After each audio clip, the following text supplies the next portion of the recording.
Just gonna wait for people to sign on.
What's going on? Welcome to the live stream.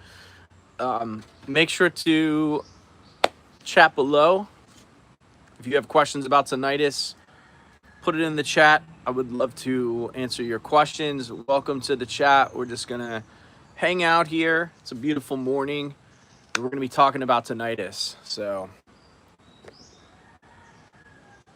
put everything in the chat if you have any questions about tinnitus, your personal journey with tinnitus.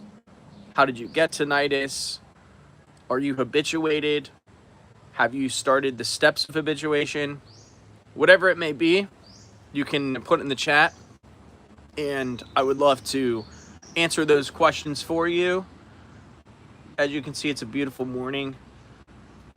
We're talking about your brain is able to calm down even if you have tinnitus. So that's the crux of this live chat. So just gonna wait for people to start commenting in the chat here. If you have any questions about tinnitus, or if you want to share your tinnitus story.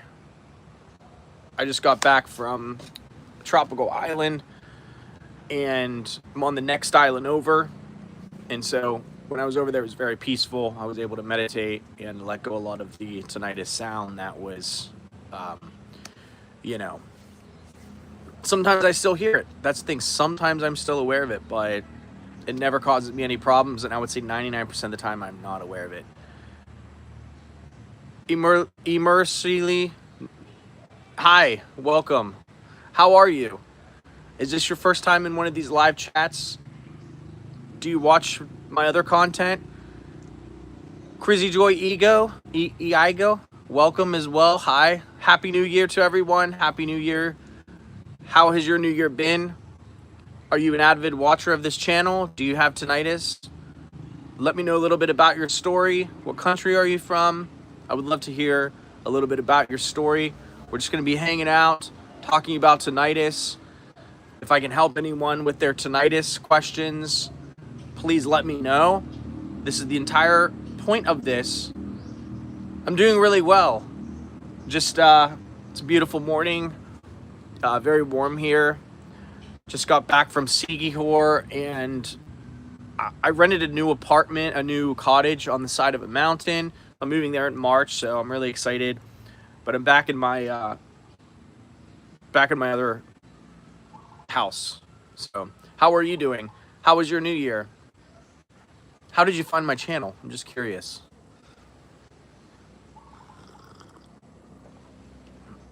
Welcome. We have 2 people watching right now. If you have any questions, please put them in the chat. If you want to talk about tinnitus or your tinnitus journey, I would love to help as many people as I can. The whole entire point of these chats is to give people a safe space for tinnitus. A lot of times it's difficult at nighttime, and a lot of my viewers are in America, and I know it's nighttime in America right now. So I want to be able to turn the live chat on, answer any tinnitus questions, and be able to provide a place where people can feel good about tinnitus. I live in the Philippines, so it's summer all the time here, and I'm living in two different places, Dumaguete and Siquijor. So I travel back and forth, but I've rented a new cottage in Siquijor. I will be moving there starting March and ending my lease here in Dumaguete. Where are you from? How was your new year? How did you find my channel? Do you watch a lot of my other videos? I'm very curious. Welcome to everyone who's on. Thank you so much for being here. Appreciate it. The entire point of this is to help people with tinnitus and answer any questions you may have. Listen to your story. Where did you get tinnitus? Well, thank you so much for being a subscriber. I greatly appreciate it. Every single person watching this chat, who watches my videos, who subscribes, thank you so much. From the bottom of my heart, this channel is a passion project for me. I love doing it. I love helping people. So thank you for being a subscriber, and thank you for watching these live formats. I really appreciate that. You know, I always wanted to help people, and I feel like this is the best way I've ever in my entire life been able to help people. So, Ghost, you found me. Thank you so much for finding me. I really appreciate it. Hopefully these live chats are a home for people where if they don't want to be alone, they can sign in, be here, and we can talk about tinnitus and help people with what they're going through.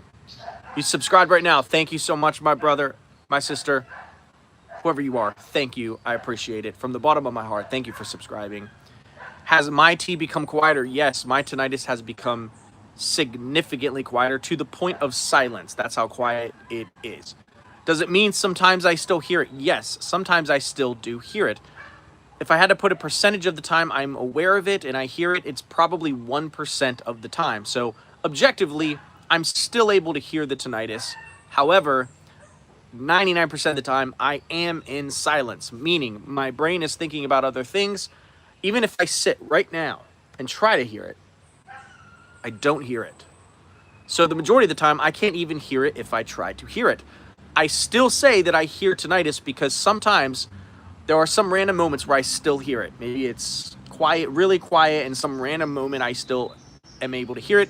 However, when I hear it, I have zero negative emotion towards it. My brain doesn't fire thoughts. This is bad. This is horrible. This sucks. No thoughts like that whatsoever. So when I hear it, I'm aware of the sound. It's a neutral response, and I return back to silence just about as quickly as I notice it. That's what it's. That's my reality now. Okay, welcome everyone. Your bro, welcome, bro. Thank you for the question. Thank you for the question, Mindful Soul Production. Appreciate it. Thank you. Keep in mind, this chat is about tinnitus. So anyone trolling or anyone talking about other topics, we're going to keep the topic on tinnitus. That's what the entire point of the chat is. So trollers will be banned from the chat. So just keep it about tinnitus. Keep it respectful. And if we do that, we're going to have a really great time. We want to keep it on topic, and we want to keep it on point, and we want to help people, and we don't want the chat to divulge into anything else. So thank you, Brian. Trying to help people. Yes, that's the point to the entire channel, is helping people.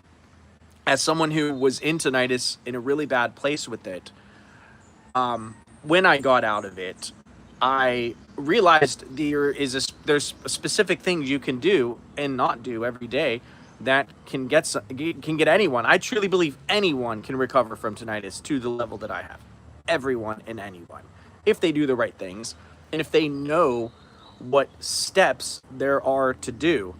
and not to do. Everyone can recover. This is groundbreaking, and I didn't know this. The doctors didn't tell me this, and I couldn't read this anywhere online. I pieced this together myself, and I essentially lived it. And so when you read stuff online, it's going to be extremely negative. People will say, you can't recover. That's not even true. You can absolutely recover. And I am living proof of it, and I know, and tons of people I work with are living proof of it. I know so many people. I've worked with so many people that go on to live a great life. Being in the Philippines is nice. Yeah, I love the Philippines. It's warm here all the time, and it's very peaceful. Like, all these nature sounds. It really just helps to soothe my central nervous system. We'll follow your advice. Brian, yeah, if it's possible for one, it's possible for all. That's what I truly believe, and that's what I teach. If one person can do it, and more than one person has recovered like me, more than one person. Like, if you had to put a number on it, millions of people. So tons of people are doing it. You just don't even hear it. You just don't hear about it, because when someone recovers, especially from tinnitus, they don't ever go back to it. They don't talk about it, and they don't share their story. So often the loudest reviews, right, the loudest people talking are the people who haven't escaped from it. So there's tons and tons and tons of people who have, but they don't talk about it because they're back living their life. I mean, think about it. If you got out of prison, would you spend time in the prison? No, you're out living. You're escaped from prison, so you would go out and live. So, and from the prison, people in the prison's perspective, they're like, oh, no one ever gets out of this place. But it's like, no, millions of people do. You just don't hear about them because they're not talking about it, because they're out living their life. So that's what you have to keep in mind. Julian Cohern-Hill's theory that T is only a symptom of being symptom from being stuck in fight or flight, and as soon as you get out of the cycle, the T will disappear. I've never really heard that theory. So being stuck in fight or flight can, yeah, absolutely. It's you, but it's more like this. This is what I think about what you're saying.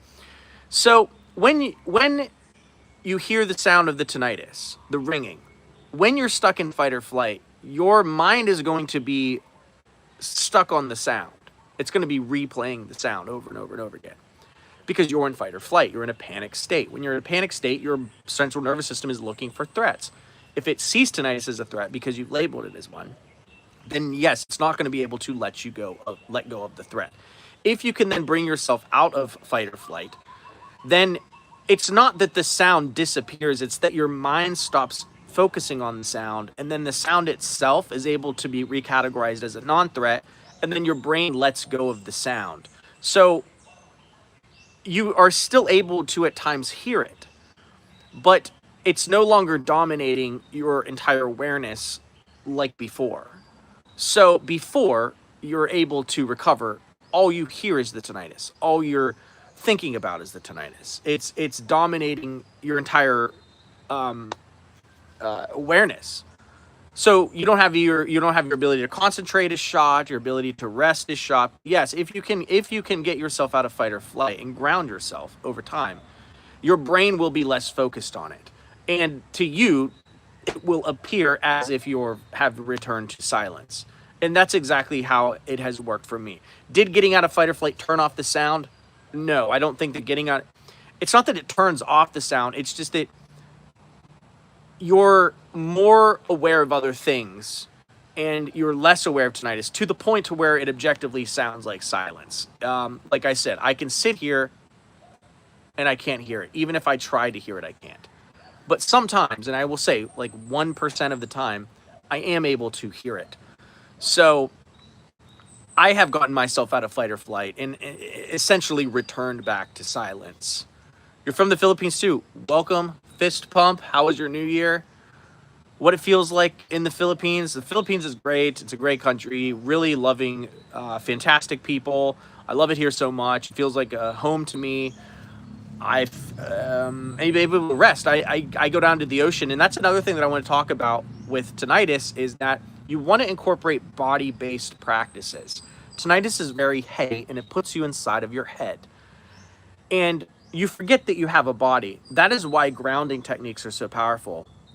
What I do when I was in a panic state is I would do progressive muscle relaxation. So I would like clench my fists, breathe in, and then breathe out as I'm releasing the tension, and I would this activate like heavy breathing, especially breathing in your in your stomach, activate the para para whatever parasympathetic nervous system or something. But it helps you to get out of fight or flight and heal your nervous system, along with swimming. That's why I live in the Philippines, because I can swim all year in the salt water, and swimming helps me so much to get out of my head and back into my body, because it's a body-based practice. Your water is all over you, and so all of your senses are kind of activated. So you want to get into body-based practices. You want to get out of your head, and swimming really helps this. You live in the Philippines too? Welcome. All my fellow Filipinos, welcome.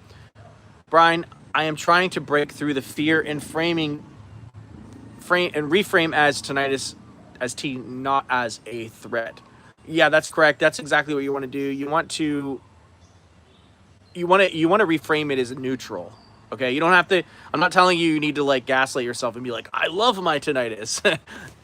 That's not practical, because you know you can't lie to yourself. That's not what I teach. I teach realistic thought reframing. So before you're like, oh, it's so bad, it's never going away, it's horrible, it's this terrible sound. We want to realistically reframe the thought, so we're not fighting it all the time. We want to say, right now we're suffering. Right now, this seems like a very difficult and trying time. And right now, the sound appears to be really loud and intrusive, but I know that over time, I can return to silence, I can return to peace, I can get to a place where I'm no longer bothered by it.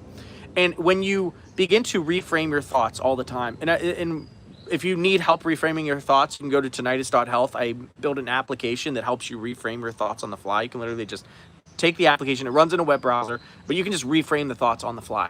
This is so powerful, because a lot of times people don't know how to reframe their thoughts, like unless you practiced it, right? So a thought will come into your brain that says tinnitus is so loud, and people will just run with it because they don't know how to reframe it. But the thought reframer you can just reframe the thought, and the more you reframe the thought, the more it becomes neutral. So you're literally reprogramming your mind, right? The thoughts that you fire, the thoughts that you give power to, are the thoughts that continue to fire. So if you continue to have the thought, it's loud, it's intrusive, I hate it, my life is over, oh my gosh, and you continue to feed those thoughts will continue to fire. However, if you catch those thoughts before you feed them, and you reframe them to more realistic thoughts using the thought reframer, and you do this every single day, weeks, months, it's a gradual process, eventually those thoughts stop firing, and then all that fires is realistic thoughts. That's how we reprogram our mind. Mindfulness soul. So do you also have silence in a completely silent room in bed before you sleep at nights, and even if you try to hear it? So most of the time, I would say 99% of the time, when I go to bed, I don't notice my tinnitus. Maybe it's because I'm really tired. What I do, I have a whole nighttime ritual where I get a shower, I have my chamomile tea, and I just kind of sit and meditate before I go to sleep. And because I'm not in fight or flight, my brain never gravitates towards hearing it. Like, for example, last night, I noticed it like right before I went to bed, but then I realized, I was like, well, the 2 hours before I even went to sleep, I didn't even notice it. So right before I went to bed, my brain did notice the tinnitus, but it didn't latch onto it. So I noticed it, and because I've done cognitive thought reframing, it didn't fire a thought when I noticed it. And because it didn't fire a thought, it didn't latch onto it. I slipped off blissfully to sleep, and I slept about 9 hours last night. So yes, sometimes I do notice it. The majority of the time I don't. When I notice it, there's no labels attached to it, so my brain forgets about it. I return to silence, and I'm able to focus on other things as if I never even had tinnitus in the first place. That's the power of what I'm saying. Ghost, hi, welcome. You're back. Glad to have you back. I appreciate you being in this chat. Thank you so much. We appreciate everyone in this chat. Everyone that's in here, thank you so much. True, especially when you in the loop. Hard to do the reframing. My negative thoughts appear less often after using your app. Thank you so much. I really appreciate hearing that feedback. Yes, that's the entire point of the application, is to is to have those negative thoughts appearing less, because if the negative thoughts or the unrealistic thoughts, if they no longer fire, right, if they're no longer firing in your brain, then you're going to notice the tinnitus less and less. Because think about it. What how are you able to notice the tinnitus? A thought tells you to listen to it. A thought it's like it points your awareness towards it, right? So you might be, and I've noticed this when I was recovering from tinnitus. I'll just share the story with you. But I'd be out doing other things, hanging out with friends, having a good time, and I wouldn't notice my tinnitus. And then the thought would trigger, oh, well, we suffer from tinnitus and blah, blah, blah. And then I would notice it, because then I would be able to hear it. My brain would latch onto it, and I'd be like, oh my gosh, the tinnitus isn't going away. But you're using the thought reframing app. The more you use it, that thought will eventually not fire at all, and you won't notice the tinnitus.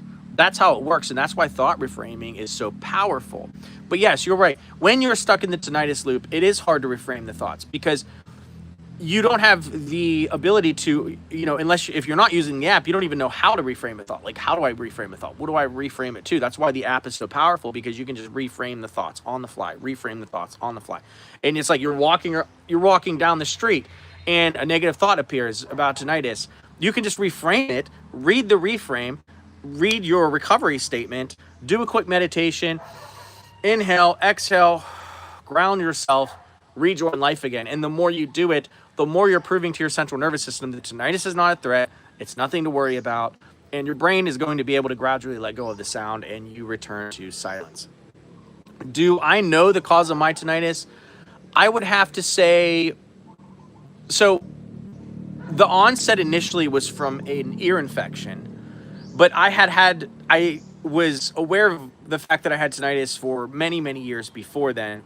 And I believe it was from loud noise exposure, because I was a musician and I did play in loud bands without hearing protection. I was raised in the country, so I shot guns without hearing protection, running chainsaws. And this was my entire childhood. My dad was, for lack of better words, a redneck. I was raised in that, and there was no hearing protection. So we didn't know to do that. And so I think it was loud noise exposure over many years, eventually triggered by an ear infection, that led me to tinnitus. I think that's what caused it. But that's a great question. Do you know what caused your tinnitus? And if you guys do know what caused your tinnitus, put it in the live chat. Would love to hear about what caused your tinnitus. I believe that at first I was really obsessed about what caused it. How did it happen? What was the story behind it? But after I recovered, I didn't really care at all. I just was like, well, I'm recovered and I'm back to living life. And so it didn't really, I guess, matter why or how I got it. Here's even the most mind-blowing part. This is going to blow your mind, and I'll tell you this. I was for sure that when I had hearing tests, they were going to tell me I had some sort of significant hearing damage. I was sure of it. I was like, there's no way that I wouldn't. So, and I did multiple hearing tests, multiple audiologists, and I've been testing my hearing like every year to see if I had any significant, profound hearing loss.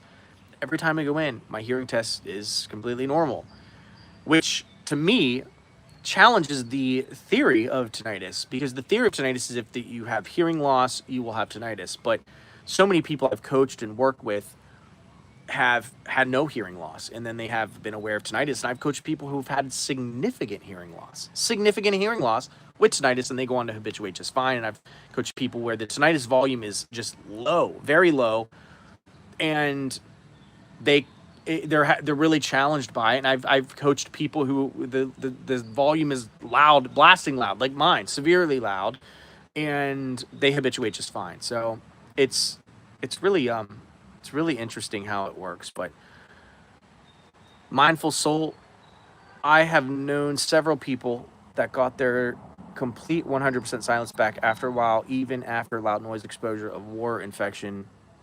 What isn't the reason that some of us can't get rid of it completely. Okay, so here's what I will say. When you're not habituated, you're obsessed with getting rid of it. That is a trap. It's a mental trap because you're still resistant towards the sound. When you habituate to the place I have, it's irrelevant whether it's there sometimes or not because it doesn't matter. Because 99% of the time, I never notice it.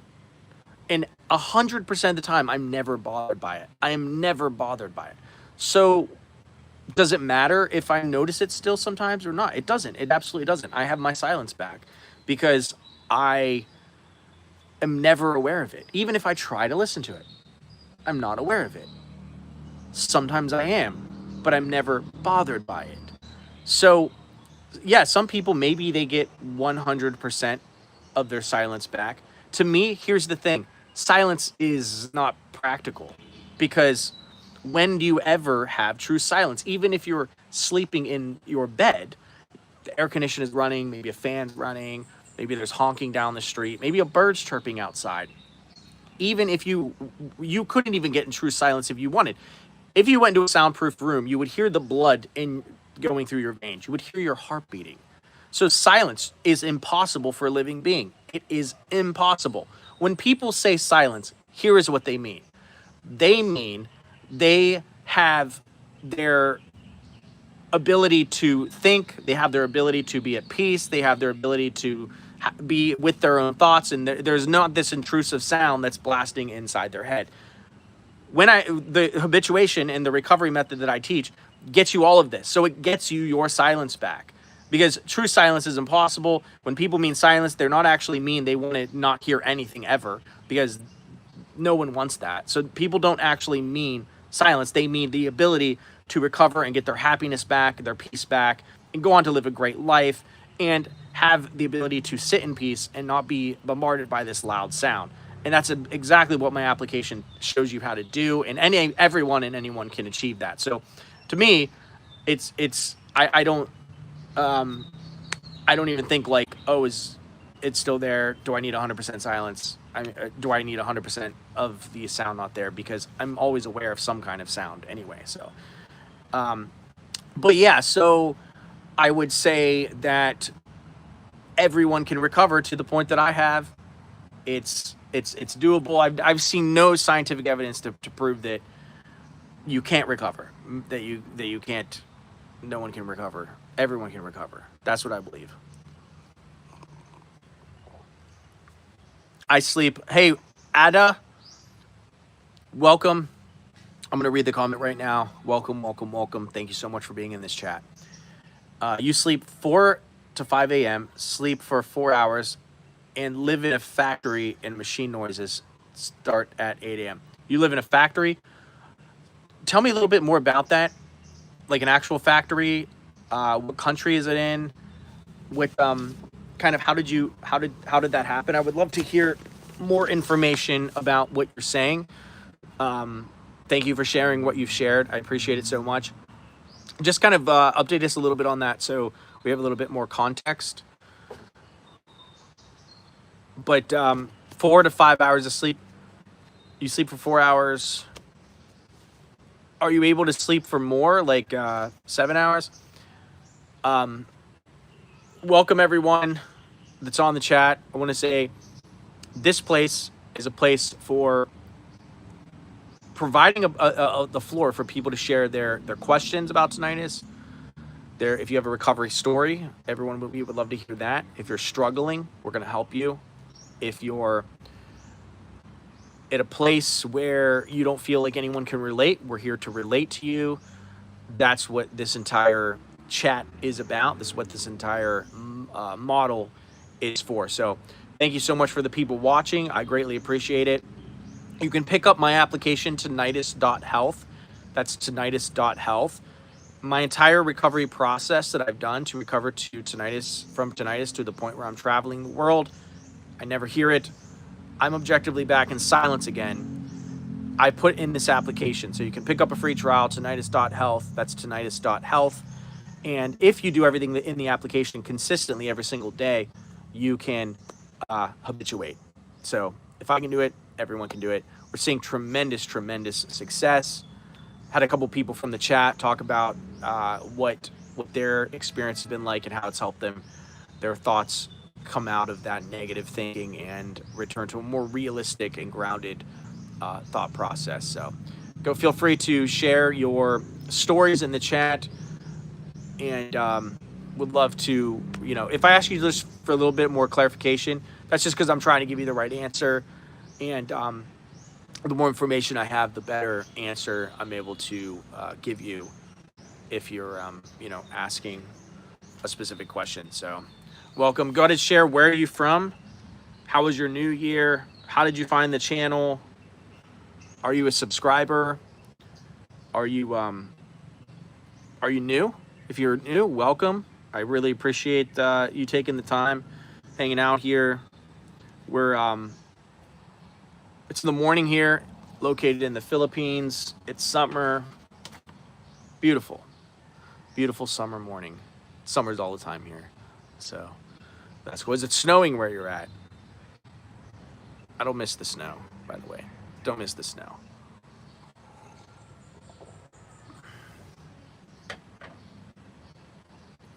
We're just gonna be hanging out here for more questions to pour in. So if you have any questions, put them in the chat. I'll be right back. So stay here. I'll be right back. I gotta run in the house real quick. So just stay right here.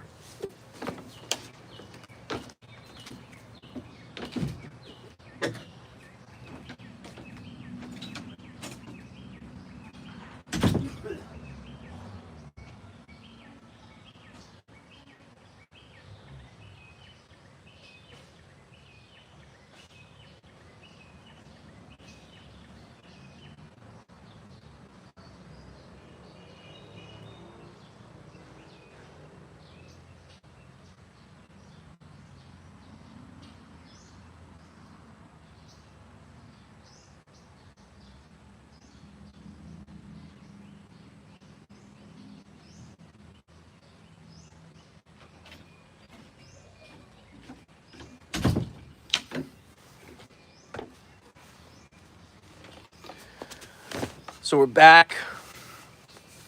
Beautiful morning here in the Philippines, talking about tinnitus. Do you have tinnitus? Share a little bit about your story. Do you know what caused it? Are you habituated? Are you recovered? How often are you aware of it? Are you aware of it 90% of the time? 60% of the time?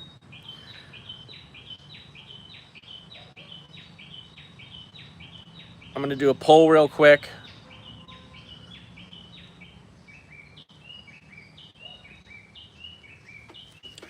Are you aware of it 90% of the time? 100% of the time? 20% of the time? How often are you aware of it? And do you believe that you can be aware of it less?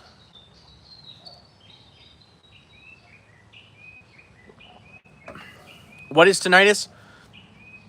Xavier Face, thank you for the question. I'm going to answer that right now.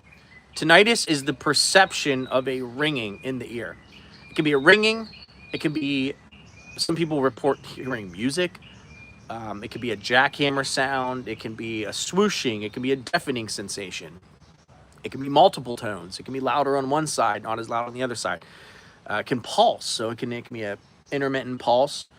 It can move around your head, so sometimes it'll be on the ear, sometimes it'll be in the head. People report a bunch of different sounds that they're aware of.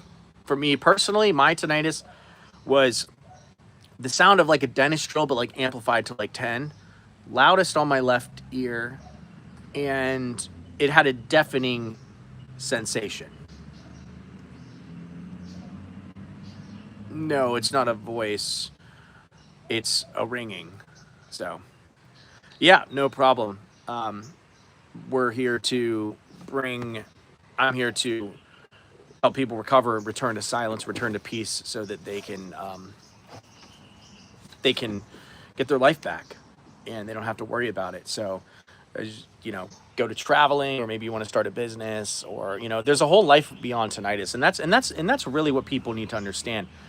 There is an incredible life beyond tinnitus. Incredible. So, So many famous people have had it.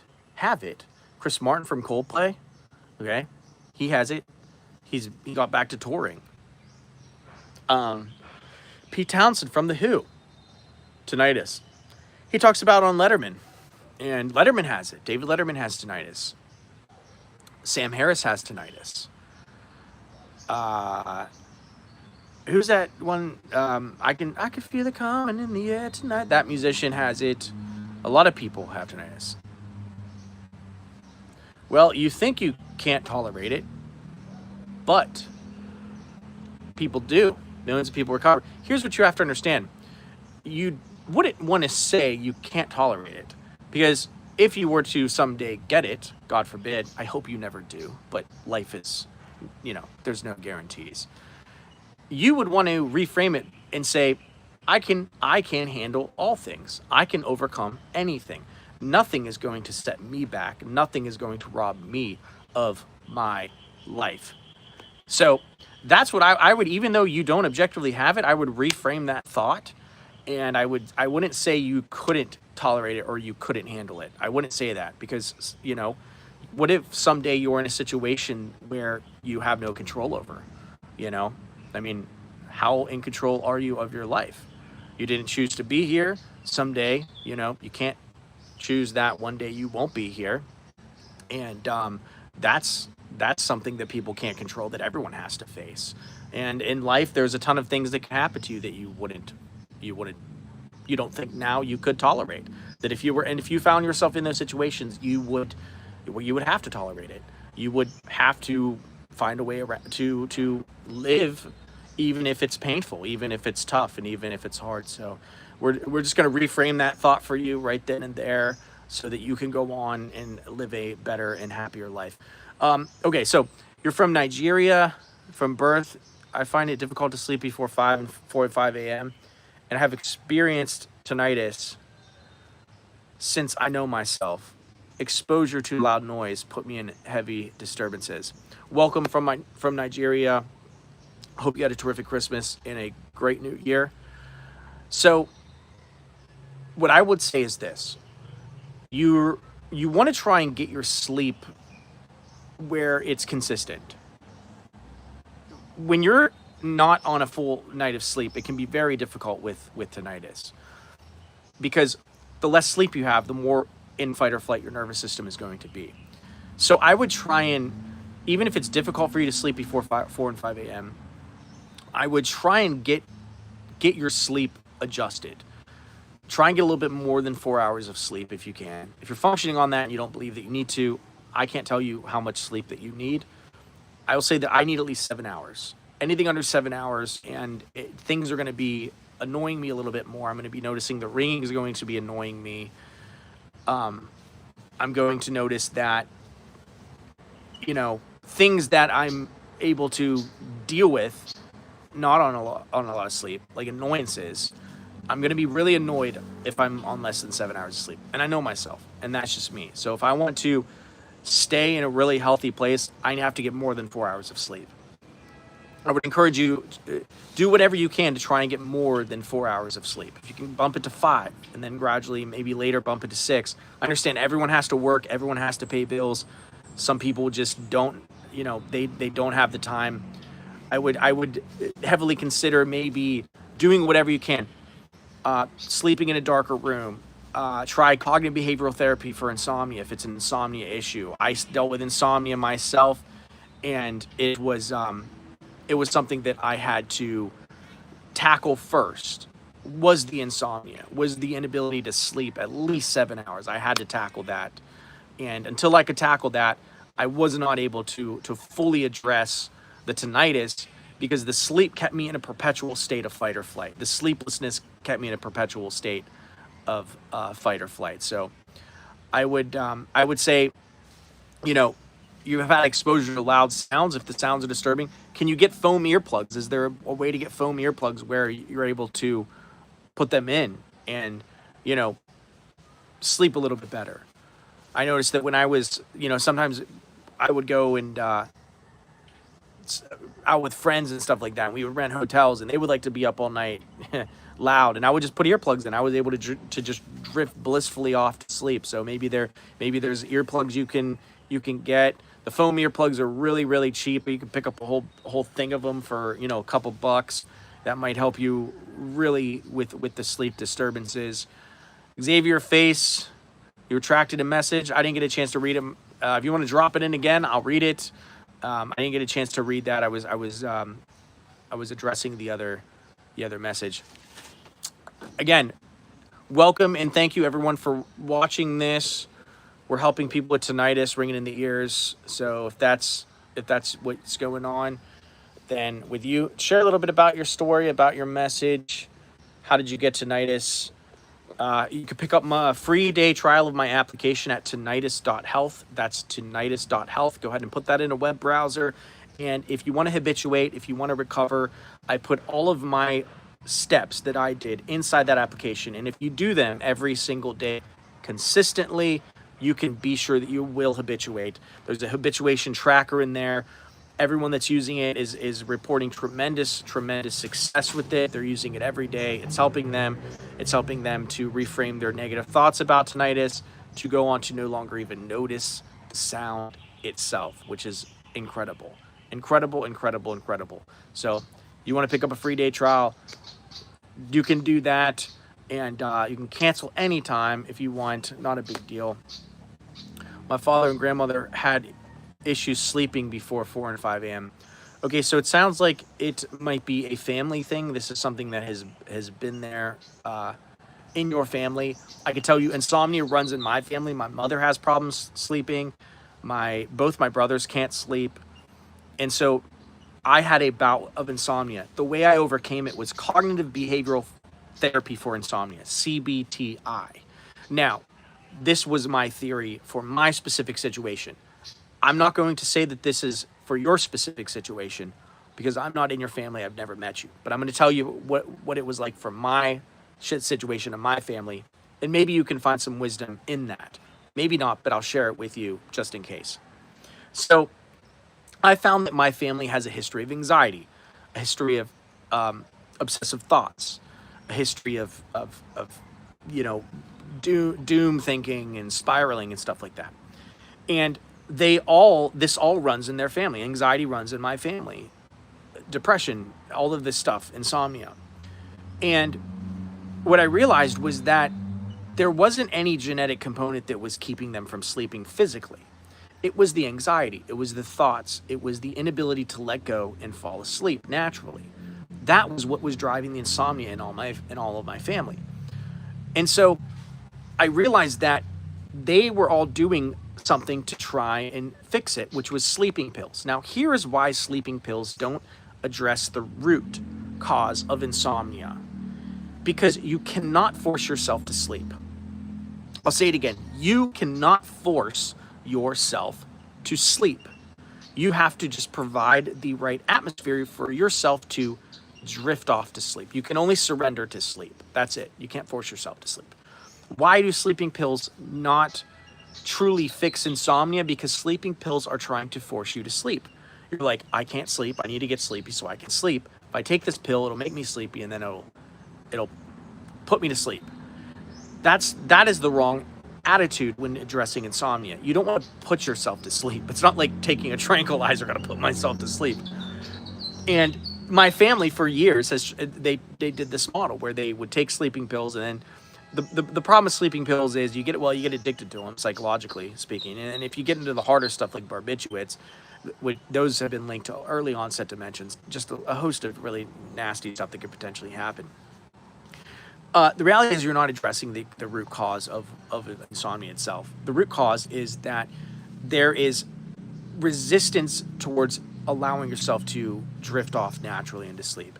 The way that you address this is through cognitive behavioral therapy for insomnia. This addresses the core issue of insomnia itself. The core issue of insomnia itself is your inability to allow yourself to surrender to the sleep, because you have intrusive thoughts about it. Maybe the thoughts the habits are so ingrained because they're, like you said, it's a part of your family. It might be something that's learned. It might be repeated behavior. You saw your grandparents this way and you thought, well, this is this is going to be how it is for me, right? I inherited the insomnia gene or something like that. And so I found that when I tackled these thoughts about sleep and I practiced cognitive behavioral therapy for insomnia, I was able to drift off into sleep blissfully. And I never had a problem with insomnia ever again. So I would recommend that for you. Try that. Try cognitive behavioral therapy for insomnia. Try a treatment of it. You know, you can practice it yourself. I practiced it myself, and I cured my insomnia. And it rivals sleep medication for curing insomnia, and because it gets to the root cause of the insomnia itself. So that's what I would recommend. I'm gonna adjust the hammock real quick. Just stay here. Welcome. Put your comments about tinnitus below. I love to read them. We're providing a space for people to talk about their tinnitus. And if you want to talk about insomnia too, because you believe the insomnia is related to the tinnitus, we're going to address that as well too. So I'm just going to adjust the hammock. I'm right here. I'm not going anywhere. Put your comments below and I'll answer them.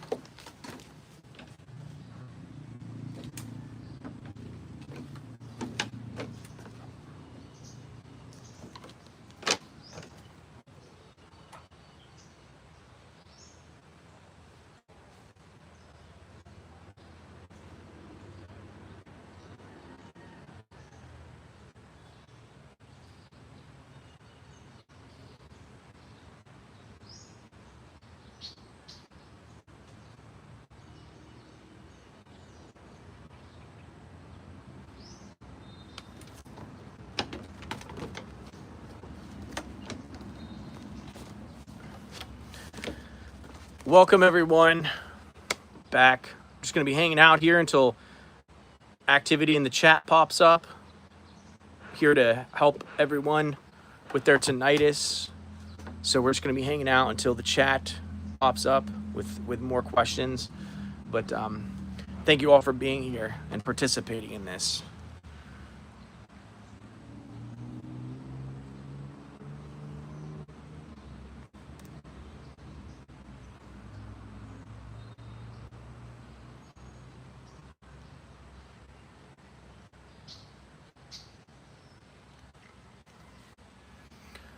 Justin Lokehead, thank you for this.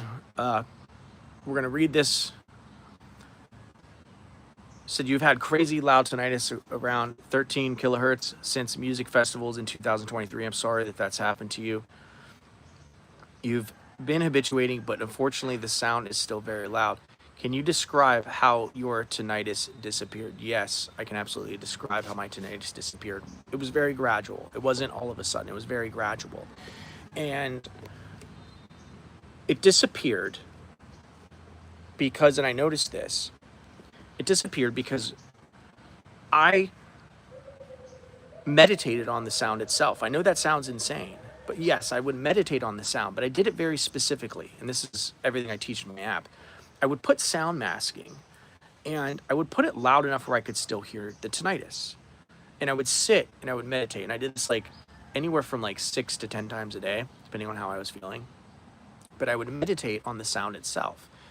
And I would practice being in a calm state and being exposed to the sound without freaking out. And what this did, this is called exposure therapy and desensitization therapy. But over time, my brain learned that the sound was not a threat because I wasn't freaking out when I was exposed to it. So how this played out in real life is that more percentage of the day, I would not be aware of it. Where, you know, when I started, I was aware of it like 90% of the day. And then gradually, the more I practiced exposing myself to it and during meditation, I would notice that went to like 80% and then 70% over the course of weeks and months. And so the 90% went to like 40%. And then eventually it went to never noticing at all. And if I don't notice it, I'm in silence. And so now it's to a point to where I can't even hear it if I want to hear it because I've practiced meditating so much on the sound itself. But yeah, you can meditate on the sound. And it even got, this is how crazy it actually my meditations have were with meditating on the tinnitus sound. At first I would hearing it would just trigger just anxiety and fear and dread and terror. It was terror. And I eventually got to where I could meditate with earplugs. I would just put earplugs in and just meditate. No fear of it whatsoever. And that's the power of what I'm teaching, is that if you are afraid of something like the tinnitus sound, exposing yourself to it is what breaks your fear of it. If you're not afraid of it, you're not going to be aware of it. And if you practice, all of the other things that I teach in the app, the tinnitus.health app, such as thought reframing, grounding techniques, reading your recovery statement, gradually, exposing yourself to things that you may be avoiding, like sounds and reality, over time, you return to silence, you return to normality, you return to a place where it's never even happened. So, Merc Dan, welcome, my friend. Appreciate you being in here. Let me read your comment. I think that's what's going on with me. I notice it most of the time, but sometimes it's not noticeable. I try not to avoid silence and just go on with my day. That's exactly it. You noticed it more before, but then gradually you'll start noticing it less and less, and it's very subtle. And if you're not paying attention, you probably wouldn't even notice it, but that's exactly the arc of how you recover. It goes like this. It's like, and it's over the course of months, years. In my case, it took me a long time, but yeah, you'll notice it less and less throughout the day. I didn't really notice it as much today. And then you might spike. You might have a couple of bad days or a bad day. It's completely normal. A spike is okay. It's fine. It doesn't mean that all your progress is being lost. It just means that, well, you're having a spike. You're having a bad day. It's non-linear. It goes up and down. So it's like your recovery is gonna be rocky, but over time you're gonna notice that you're noticing it less and less, and you're no longer worried by it, and you're no longer afraid of it. Yes, trying not to avoid silence is key. Here's the thing I would say. When I first had it, like, just silence was so hard for me. I would have to put a fan on, or I'd have to put some sort of something that was preoccupying my brain, because to just hear it was just very traumatic for me. So I played a little bit of masking to take the edge off. I just to help get me through the hardest times. So, if you have to play a little masking, it's okay. It's okay to, you don't have to like beast mode it in pure silence, put the earplugs in, and, you get there eventually, but you don't have to do that all at once. But yeah, going on with your day is huge. That's what you want to do. You want to go on with your day. I will tell you the biggest secret to people who overcome this kind of stuff. Don't wait to live life. Don't wait to live life. Live, even if you're afraid of living, even if you don't want to live. This is what every psychologist would tell people who are going through PTSD, anxiety, tinnitus, different things like this. Don't wait till you feel like living. Get back to living, and prove to your central nervous system that you can feel calm, even though the circumstances are less than ideal. And over time, your body catches up to what your mind already knows, that everything is going to be okay. I'm thinking the more time goes by, the less I'll notice it, but sometimes I'm having spikes and setbacks. I sometimes feel spikes can be minute by minute, like a couple spikes a day. Yeah, spikes and setbacks they happen. They're completely normal. Nothing is wrong with you. You're not broken. It doesn't mean you're not habituating. Spikes are normal. This stuff it's a rocky road. Like bothersome tinnitus is, I suffered PTSD from it.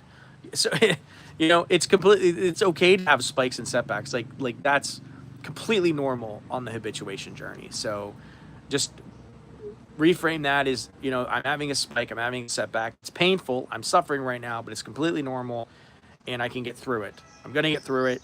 Dan got through it. Tons of people have been through it. It's going to be okay. The spikes can be minute by minute. Yeah, you can have multiple spikes a day. They can happen every day. They can happen in both ears. But, that doesn't mean that you're losing habituation. It doesn't mean that you're not recovering. It just means that this process is it's not an easy process. But if you stick with it, you will absolutely recover and return back to living an incredible life. Dustin Lockhead, Have you also changed your diet? Not drinking coffee, no alcohol, no sugar, fasting, special diets such as keto? No, I don't do any of that, and I don't do supplements. There's a specific reason why I don't do that, because trying to change your diet and take supplements, you're still trying to control the sound. You're believing that if you can change your diet, take out alcohol, do all this stuff, the sound will go away. You can do those things for health reasons. I think it is healthier to live a life with less alcohol.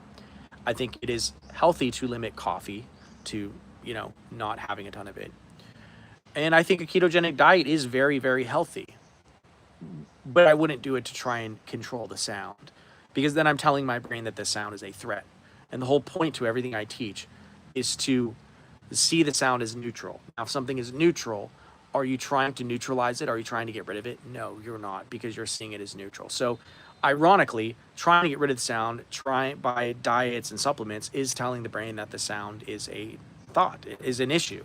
And we don't want this. We don't want to tell our brains that the sound is an issue, because it's going to continue to keep us stuck and perpetuate in that. So I don't practice supplements for trying to control the sound, and I don't tell people to change their diets to try and control the sound. Like I said, if you want to change your diet for health reasons, by all means do that. And I do think a ketogenic diet is healthy. I do think a Mediterranean diet is healthy. And I think a diet with less processed carbs and sugar is absolutely healthy. And I do think that sugar is very, very damaging, and the people should consume less sugar and less seed oils. Yes, I do believe all of that stuff. Just as I would say people should probably not smoke and do drugs. But I wouldn't say you should try and do this and then monitor your tinnitus and see if it goes away, because then you're focusing on the tinnitus. You're like, okay, let me see, is it there, is it not there? And there's a million different combinations you could do. And the list of trying to change different things or eat certain things or not eat certain things to get rid of the tinnitus, that list is infinite, and you may or may not ever unlock the special combination. So the entire time you could be habituating. So by the time you potentially find something that caused it, or ate the right diet, or the wrong thing, or this or that, you could have already habituated. So I don't practice trying to control the sound through diets and supplements. Merc Dan, I think the spikes are more a mental or perception of the sound than the sound getting louder. Yeah, so spikes are interesting, because what I've been aware of is that even now, sometimes I got a tinnitus spike like maybe like 6 weeks ago or something. But I was just sitting there minding my own business, just reading, and then it went away. It was like the level of it went away. I don't know exactly why that is. I think maybe it could be a perception, maybe not. For me, knowing why it's happening it's not necessary. Because then if I'm trying to sit there and think about like, well, why is this happening? Then I'm focusing my brain on it. So I observe it, I notice it, I saw it's interesting, that sound is interesting, it's loud right now. But then I also observe it decreasing in volume pretty quick as well. If I were to have a tinnitus spike and a 50% decrease in hearing all at once, I would go to a doctor. That is called sudden onset hearing loss. It's very rare, so most people don't need to freak out about it. I'm not telling you this to freak out about it. But if I were to observe a ringing and then 50% decrease in hearing, and it happened rapidly, then I would go to a doctor. That's when I would go to a doctor, because that could be an indication of sudden sensory hearing loss. And then you could do treatment of steroids to try and recover that. But I've never had that. I've never had a sudden decrease in hearing loss with the onset of tinnitus. So unless that happens, I'm not going to worry about a spike. And even then, I wouldn't even worry. I wouldn't even freak out. I would just get up and just go to a clinic and see what there is that could help me, if they could recover that. And if not, I would just rehabituate and go on living my life. So in nowhere in my recommending freaking out. Do I think gaming helps? Yeah, absolutely, gaming can help. The thing about gaming is that it gets you less aware of the tinnitus, and I think that if you're in a place where you're just trapped in the tinnitus, you can feel like it's very hard to find pleasure in activities again. And you want to be able to prove to yourself that you can go on to find pleasure in life again. And this is, I think, what gaming can provide for people in tinnitus, is that they can say it's for one, it's kind of a way of proving to yourself that there are things that you can still do even if you have tinnitus. Gaming can provide a community for people. It can provide distraction, which I'm not telling people to try and distract themselves, but if you're really stuck with tinnitus and it's really bothering you, there's no problem with playing games and finding things that you enjoy to try and help you through this difficult time.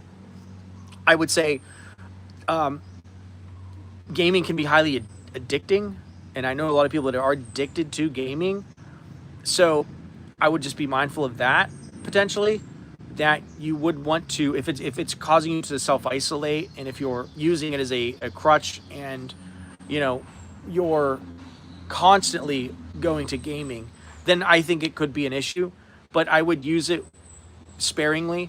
And I'd like to bowl, and I bowled, and I was bowling when I had tinnitus, and I found that when I was bowling, I was less aware of it. I was noticing it less and less. So I think it would be quite hypocritical of me to say, well, you shouldn't play a game, but I was out bowling, and I was also doing other activities, like I like to play tennis. I'm really big into pickleball, so I play pickleball a lot. When I'm playing pickleball, I'm just in the moment playing pickleball. So games for me have helped me tremendously.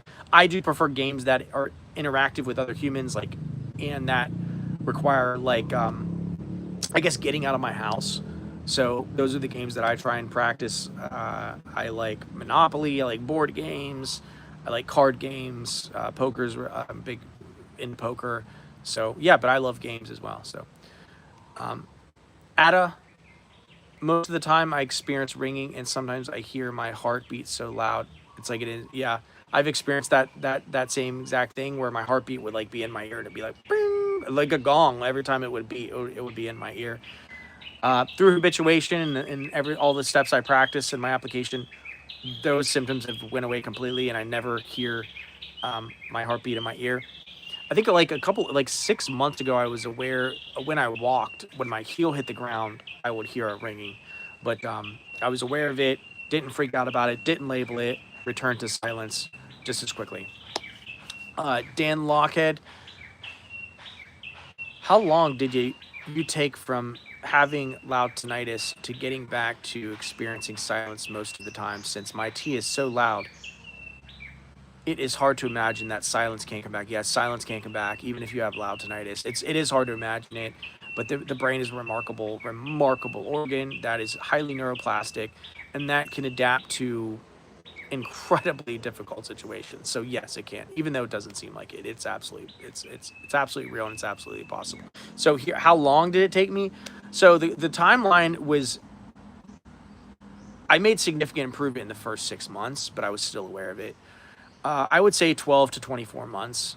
It's if you want to talk about going from being completely bothered by it to completely recover to the point I am, on the longer end, probably about 24 months. You can make significant improvement in the first 6 to 12 months. You can make significant improvement, which is exactly what my application helps to facilitate. Is to get you over the bulk of the panic, and so you can practice the habituation steps to get you into where you're significantly less bothered by it. But yeah, 6 to 12 months, I'd say, is kind of on average.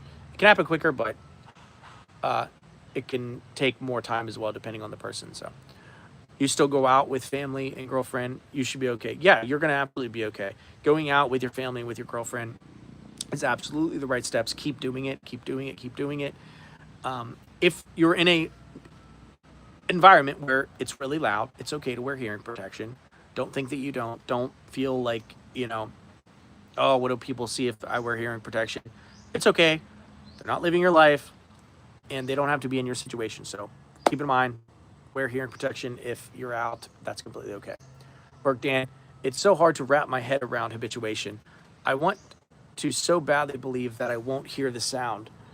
I know you say return to silence, but is it that literally silence?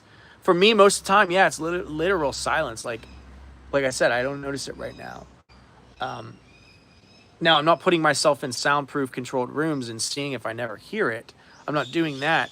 What I mean is that, like, I go throughout my day and I'm never really aware of it. Never. My entire day.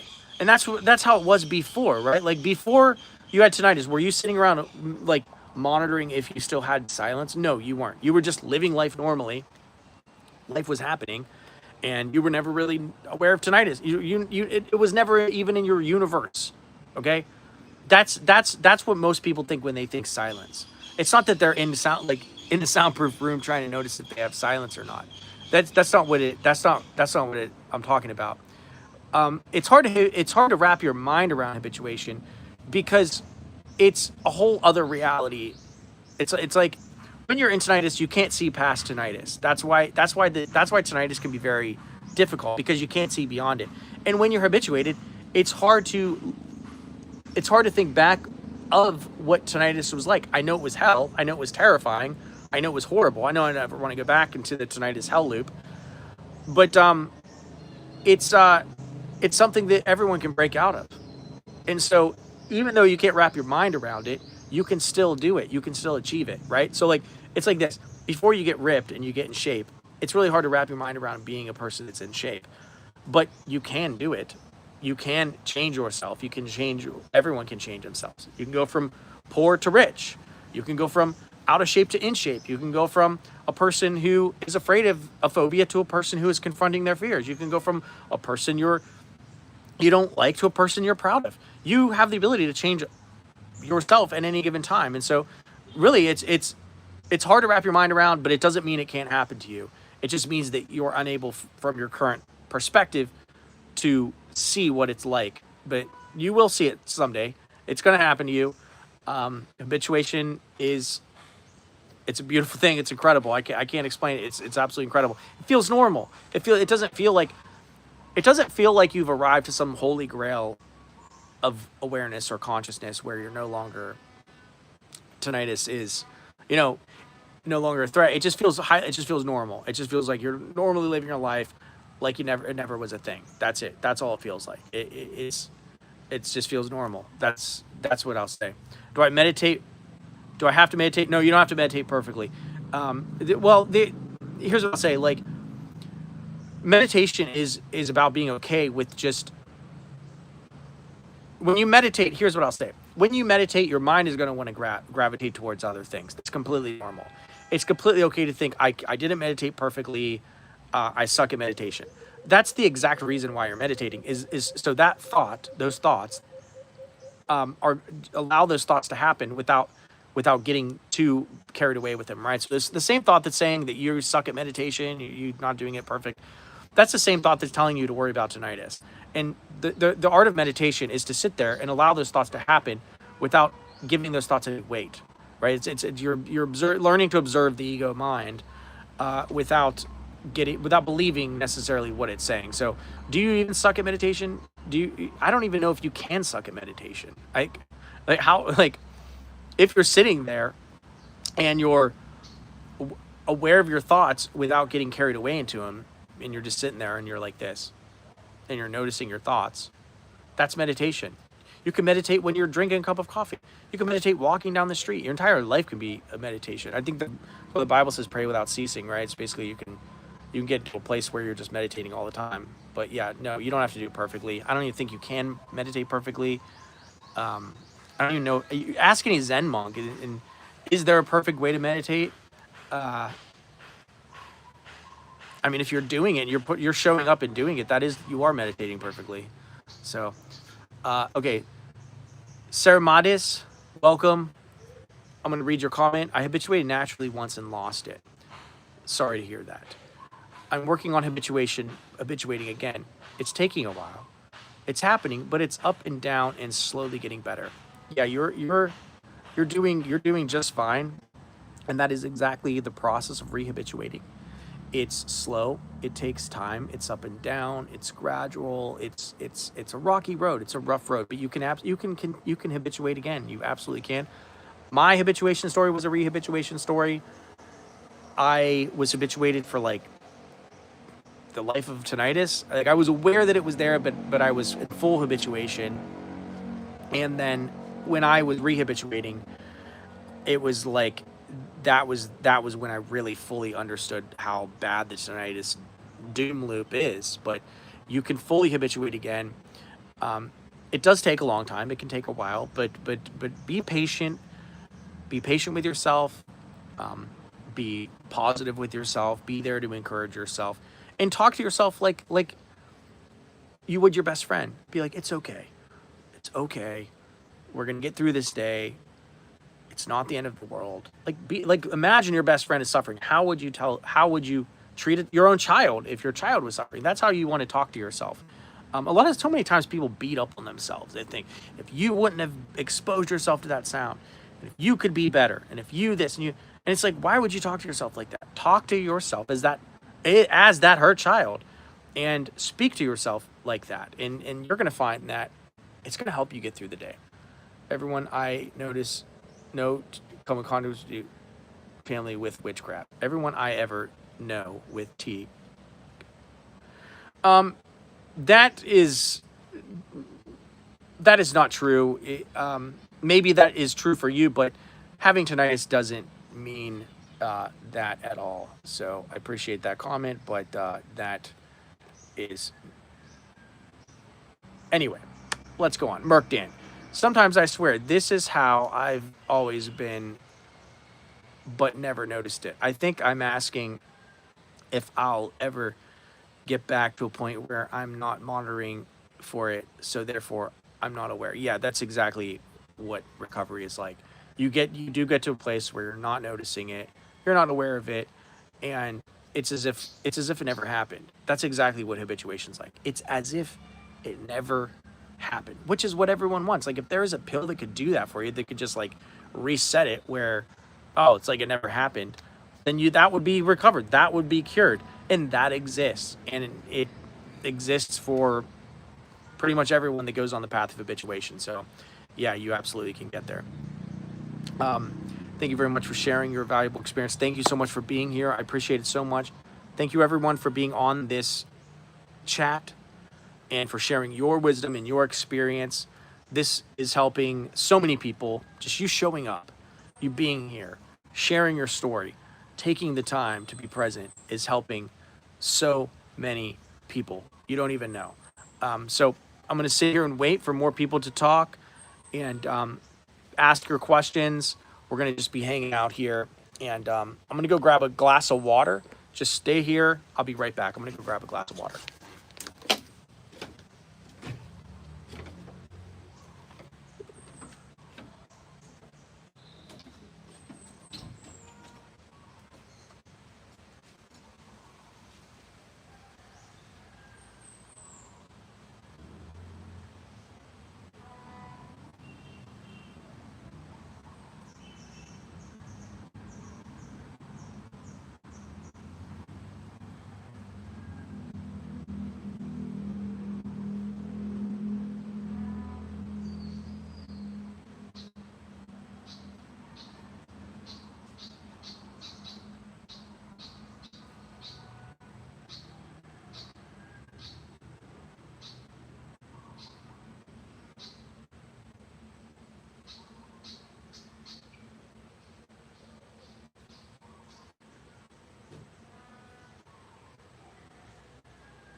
Welcome, everyone.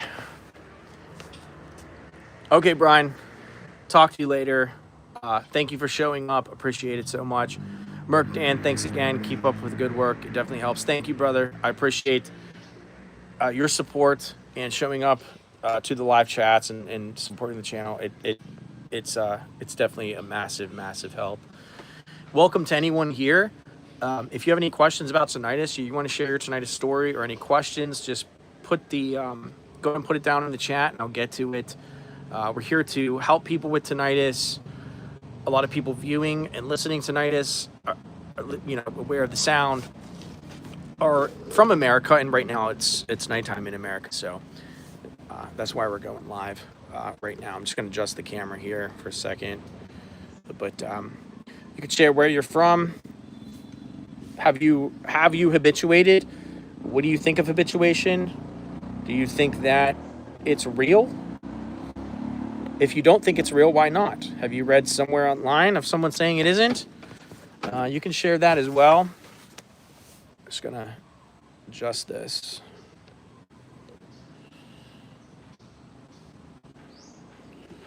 Is it snowing where you're at? How was your New Year? I'm just gonna wait here for people to chat below, and we'll be getting to that. But we're just hanging out.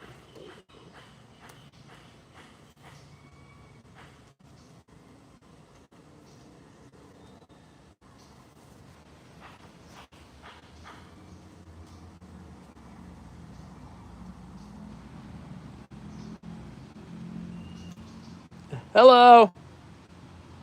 Someone just showed up. They checked into an Airbnb. They're checking into an Airbnb down there. Take care. I think they're leaving. They're checking out to an Airbnb down there. So I live in like this jungle compound with a bunch of Airbnbs. So that's one down there. But I think they're checking out.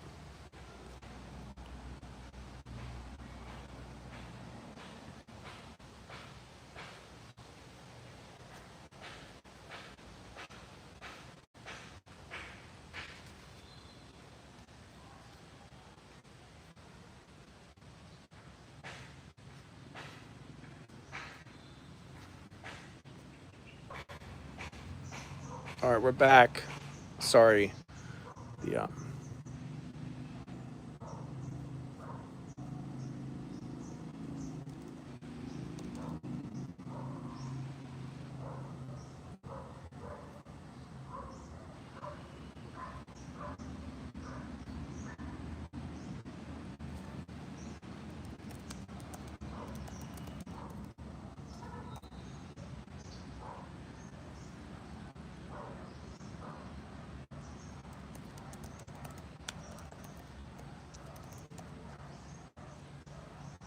Just start another poll there.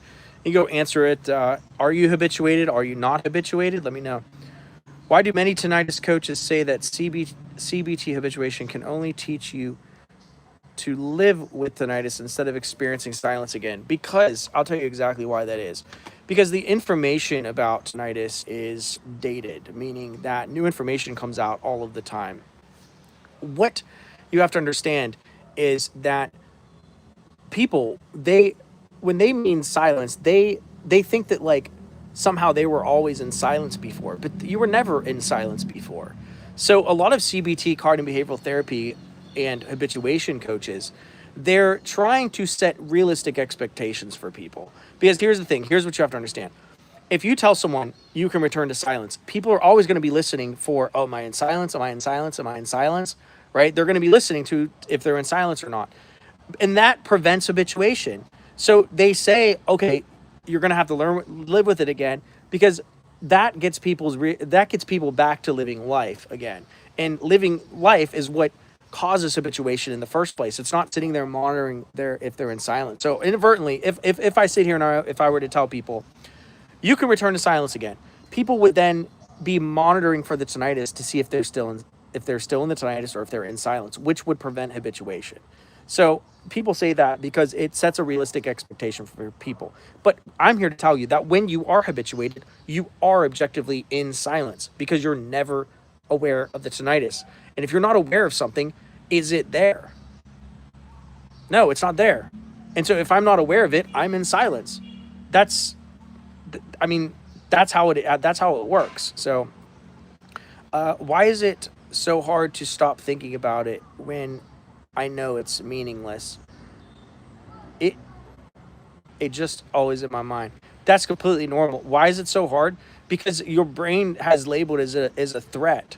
So you have to understand, like, your your central nervous system, your mind, it runs on like very outdated hardware, if you will, right? So like, what you have to understand is that you have labeled it as a threat.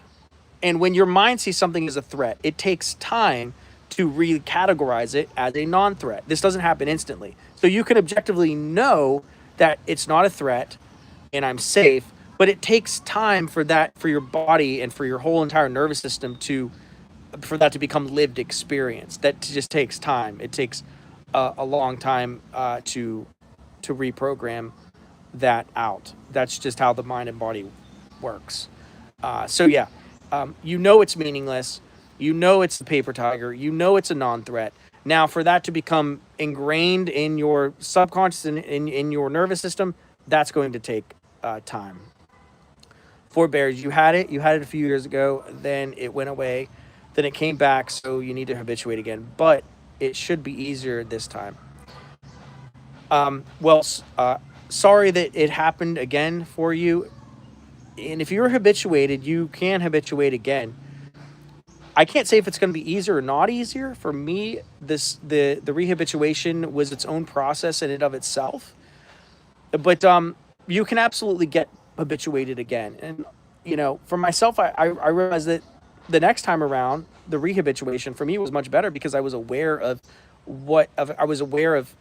how I fell out of habituation in the first place. It was obsessing about the sound, and I know now I have the tools to keep myself. If I ever notice this like never happens, but if I were to notice myself wanting to gravitate towards the sound again, like say I went out and just was exposed to really loud noise, and then I was more aware of the sound.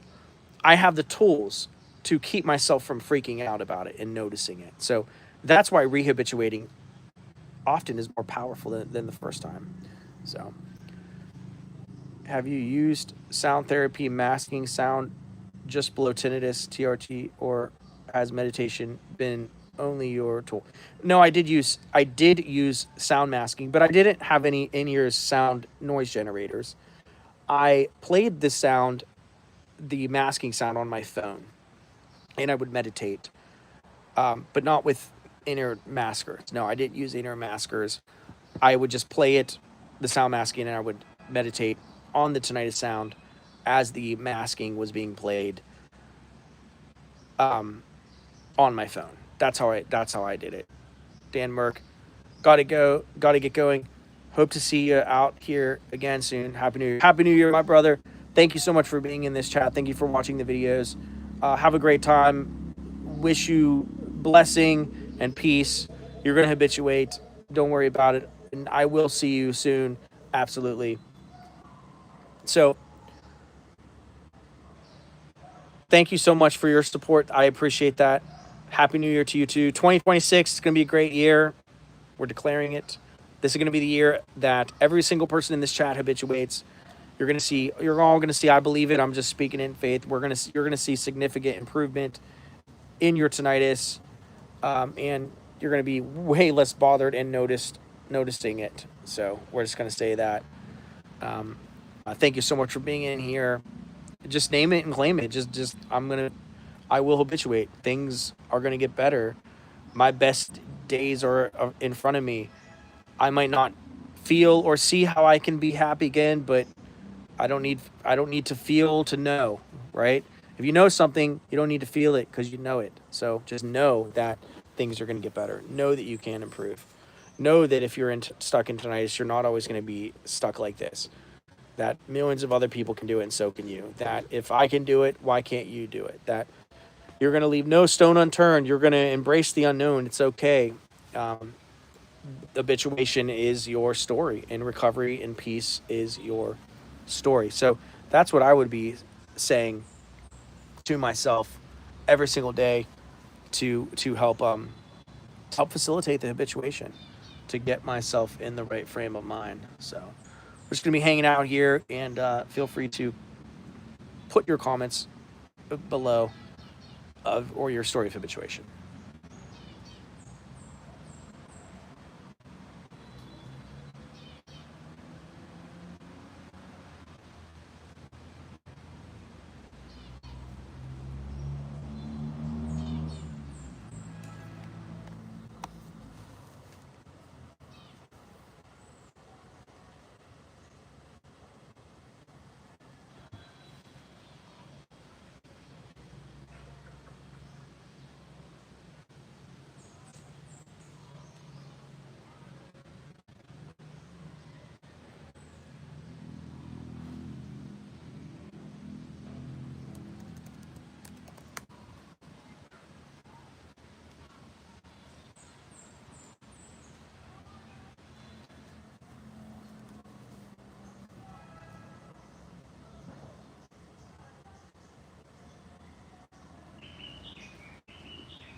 We're just going to be hanging out until more people post questions below. Feel free to hang out with me. We're just vibing in the hammock.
Hey, Dustin Lockett.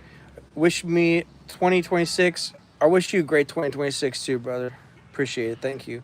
It's 2:30 a.m. here in Europe. You will go now. It's okay. Get some sleep. Get some rest. Thank you so much for showing up. Appreciate having you. Always coming to the live chats. Love having you in here. Yeah, watch some of the other videos. Comment on them. Here to help. You can habituate. You're going to get better. Declare it, live it out, and believe that it's possible. Thank you so much. I appreciate that.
Hugh Jarsel, welcome, my friend. How are you doing? What brings you to the chat right now? You okay? Tell me about your tinnitus journey. Would love to hear it. How was your new year?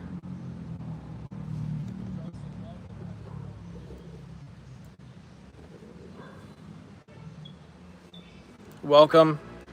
Welcome everyone. It's a safe place to hang out.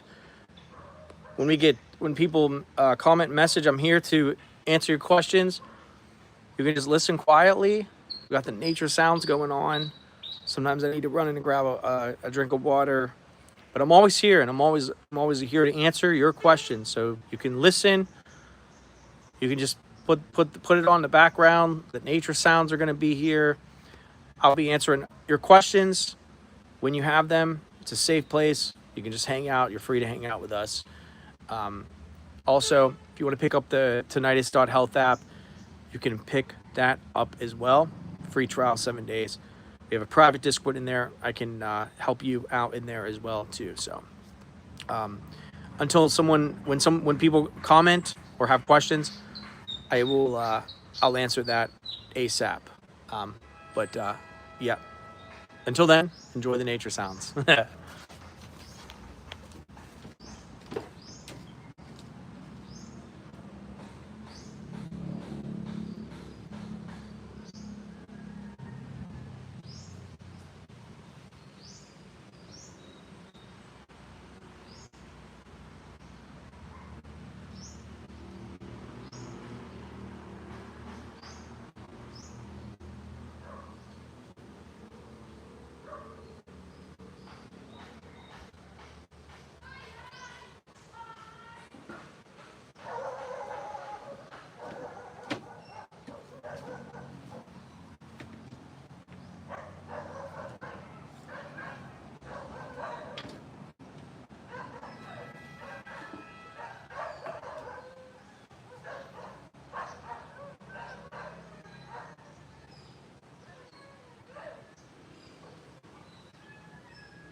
We have a new subscriber. Welcome, Shanjay. Thank you so much for the subscribe. Appreciate it so much. Thank you for subscribing.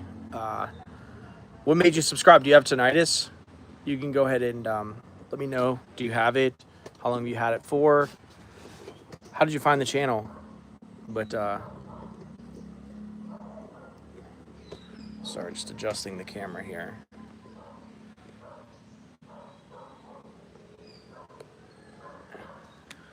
Shayla. I'm not sure. I'm not sure. Help remind me. We'd love to know. But I'm not sure.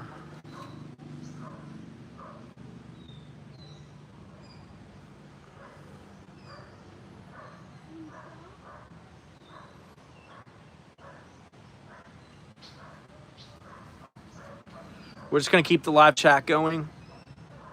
And if I ask for more information, it's just because I'm trying to understand and help clarify. But yeah, I'm not Shane J. I'm not sure. I don't remember Shayla. If you can help my memory. I don't remember that. But welcome. Good to have you here. Uh, you know, hope. How was your New Year? Was it good? What country are you from? You can share that as well. Would love to hear that about you. Do you have any hobbies? What's your favorite food? Stuff like that. You can share that as well if you'd like. We're just gonna be hanging out here until tinnitus questions pop up. Are you from the Philippines? Cool. What part? What Negros Oriental, Dumaguete, Manila, Sikihor, Boracay, El Nido. Which part?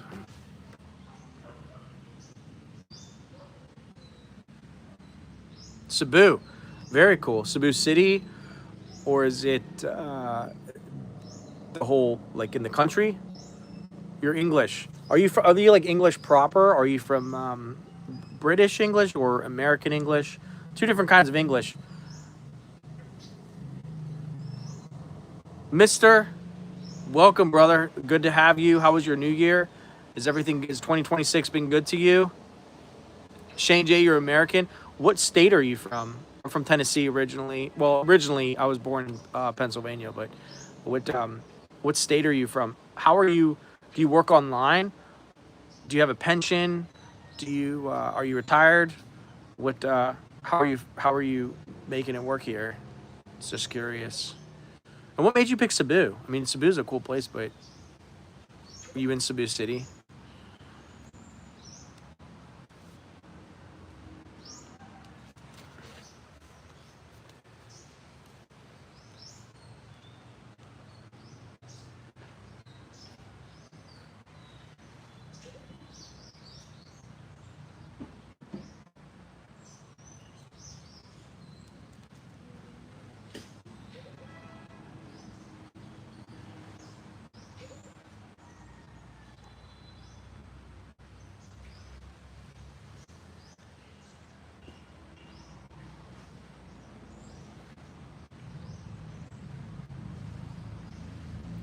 Love sound.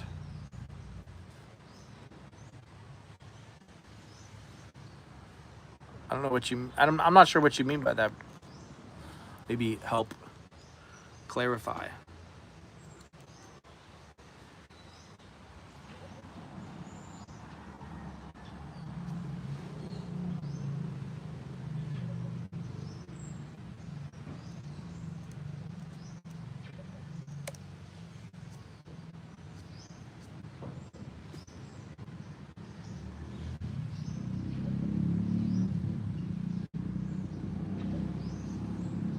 Sigihor.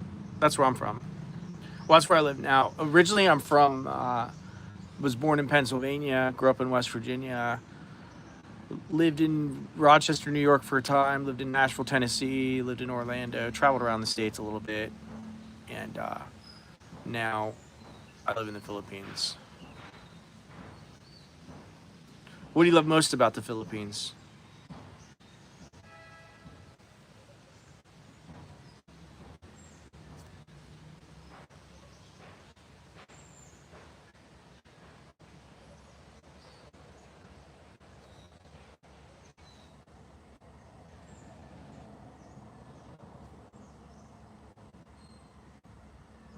Do I have a crush?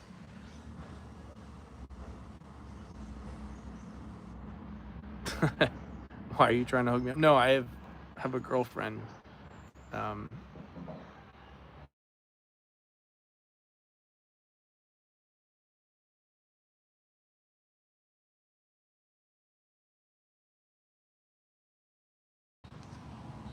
Let me just message the person that's calling me real quick, okay?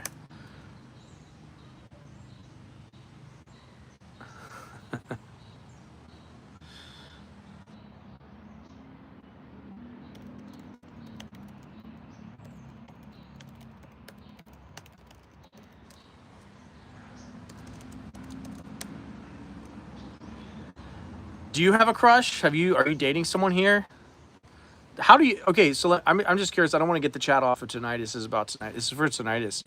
But where where did you get tinnitus from? Ringing in the ears. Do you have it? Did you notice like did it get louder or quieter here? I've noticed it got quieter since I've been living in the Philippines.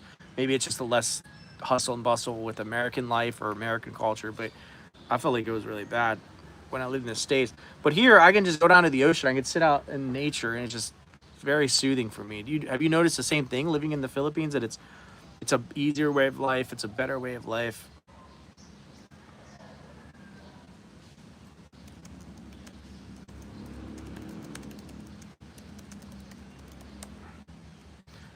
I'm just chatting with someone. Yes, this is so quiet. Yes, you get it. It's quiet here. It's peaceful.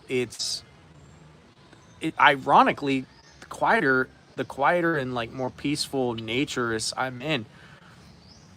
I feel like it helps just pull me out of fight or flight. It helps ground me. It helps make me feel just I don't know, just more like just peaceful. I don't know.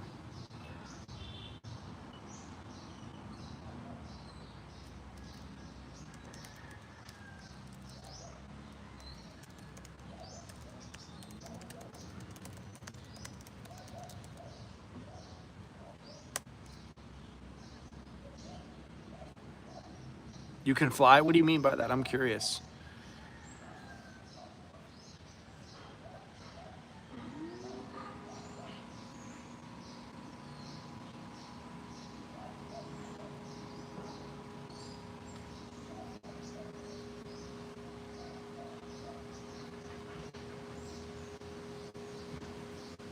Red Bull gave them to you, brother. Red Bull gave them to you.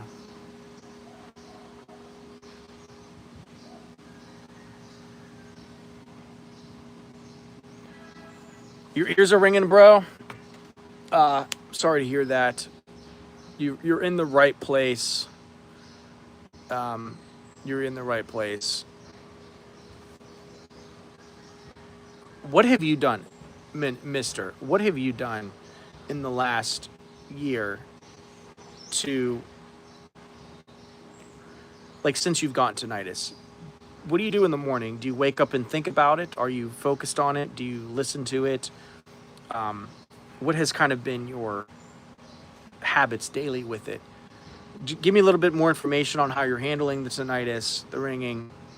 If you do that, I can help coach you into the things that I would do to try and facilitate the steps of habituation so that we can get you less suffering from the ringing itself. So I'll just wait here until you provide me with a little bit more information on how you've been kind of handling this last year, and we'll be able to go from there.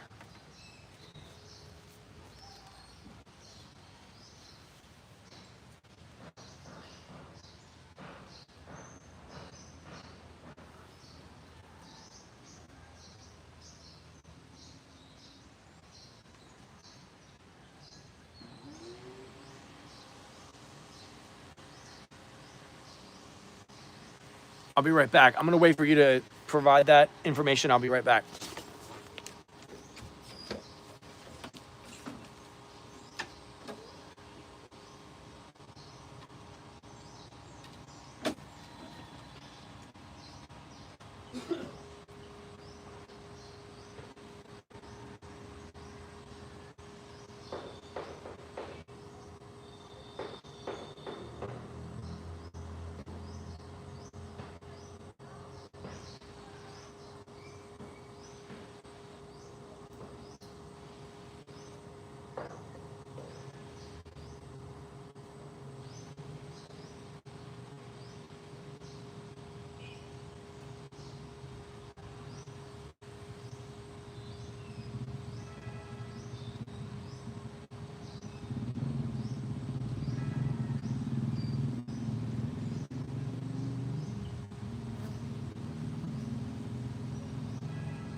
Okay.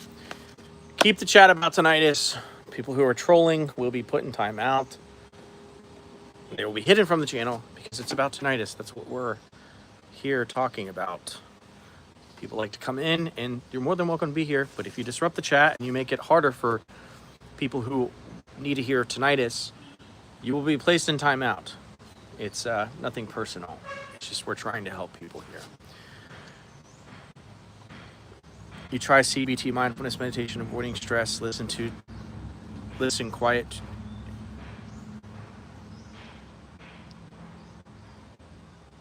You're listening to the tinnitus. Here's what I would recommend. When you listen to tinnitus, play some background sound, some masking sound. You want to play the masking sound because you don't want to just listen to it in a quiet, you don't want to just like quietly listen to it in a panicked state, because this is going to reinforce negative habits about the tinnitus. This is going to continue to perpetuate the suffering. When you listen to it, you want to do it in a controlled state, in a meditative state, like you're meditating and you have some sound masking and you're not just exposed to the raw brutality of the tinnitus. I teach this in my application. You do it like that. And so, have you noticed through the mindfulness, the meditation, and avoiding stress, have you noticed an improvement? Have you noticed a decrease in your suffering with the tinnitus? Or has it largely stayed the same for you? I would like to hear your experience with that.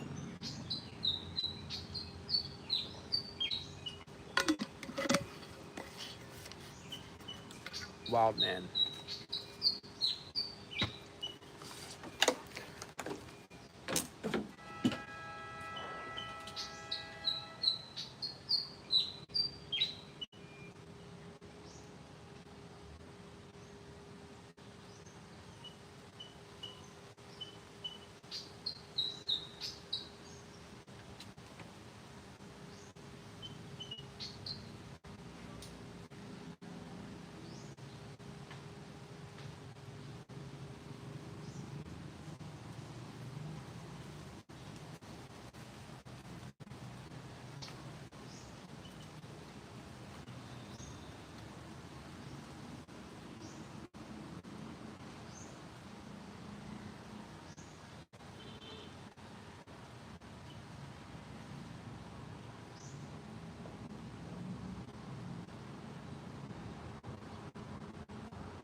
Welcome, everyone. Welcome to the chat. Still here. If you have any questions, anything about tinnitus, I'm here for you. Just put it in the chat. If not, feel free to enjoy the nature sounds.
Mr. X 7074, yes, it's getting better, very slowly.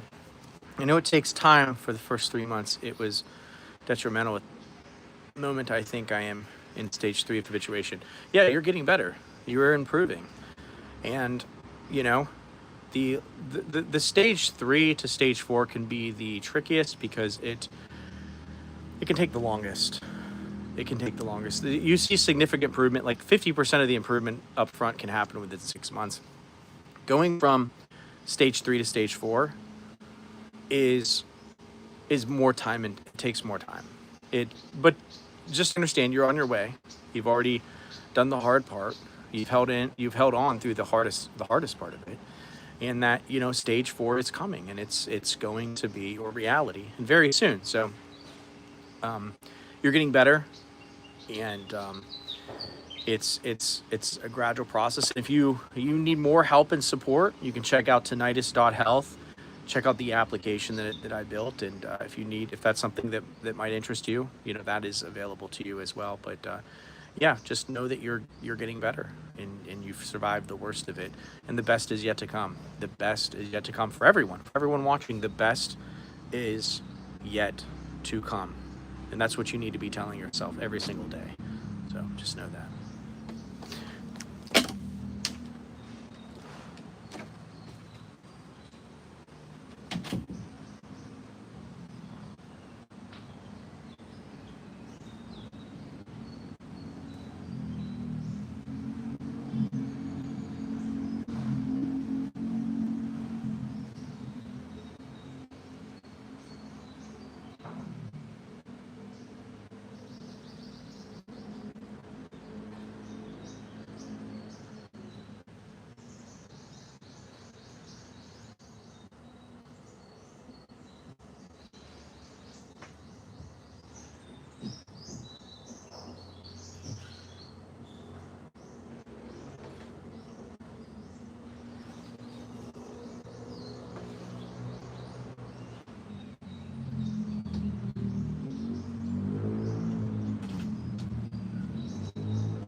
I'm gonna actually do some cooking while waiting for people.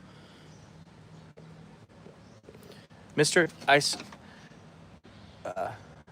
stuck since 4 months in stage 3. Yeah, that's not that long. Don't think anything's wrong with you. Don't think that you're habituation has failed you. That's very common, and that's how that's the progression that it works. It goes is that you can stay in stage 3 for a while. So nothing, you know, nothing is telling me that you're going to stay stuck in stage 3 forever. You're not. It's just going to take some time to get past that, but you will. You're doing all of the right stuff, so you're going to get through it. Just I'm cooking some chili now, so I'm going to be cutting up that for the chili. I'm here, so make sure to comment if you want me to answer any of your questions about tinnitus. But yeah, gonna be cooking some chili, and that's what I'm cutting up right now. Is the sausage for the chili.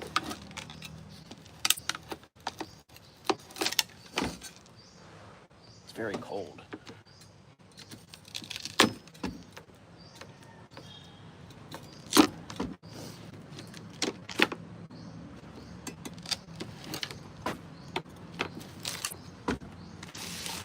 Doing a little bit of outdoor cooking right now.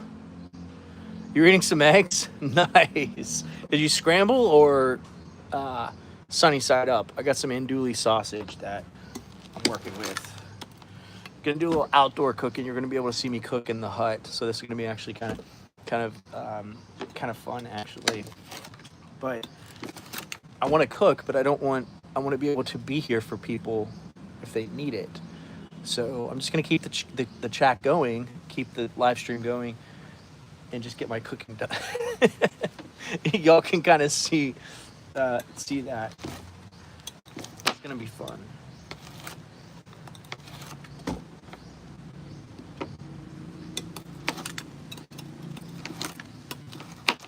And I'll show you how I cook here. I want to cut off the freezer burn part, because some of this got freezer burnt, but I just give that to the neighbor dogs, the homeless dogs.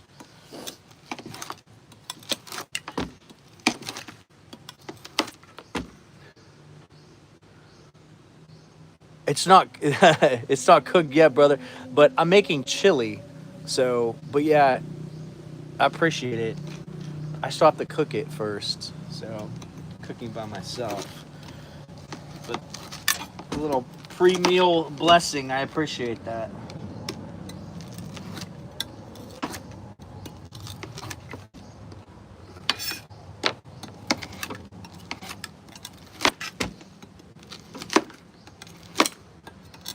I cook outside here because the kitchen's outside. No, it's all good, man. No need to say sorry. Appreciate you being here. Thank you so much. It means everything to me. I living by myself at the moment. I don't have any. All my family's in America, except for my son. He's here in the Philippines. But I'm gonna fry this up. So I'm gonna bring everyone over here so you can see. Kind of. That's where I'm cooking over there. That's my cooking setup here. There we go. So everyone can see. Okay.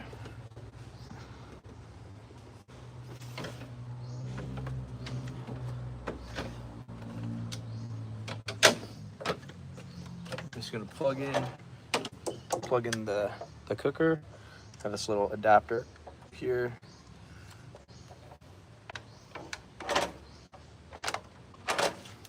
Let me get my pan real quick so I can fry this up. Thank you. I feel like I live a good life. It's a simple life, but I'm at peace, you know. But yeah, just cooking outdoor and jungle, you know, it's good life. I'm gonna grab the pot to cook.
a little oil there. I'm gonna cook this up. Peace is very important. Life comes with so much stress. Life is so stressful. To be honest with you, like, my life is so peaceful now. I don't have to worry about anything. I couldn't imagine having to go back to the stress of Western modern living. I would much rather live in a hut. I feel so peaceful, and this helps me just in all areas of life, honestly.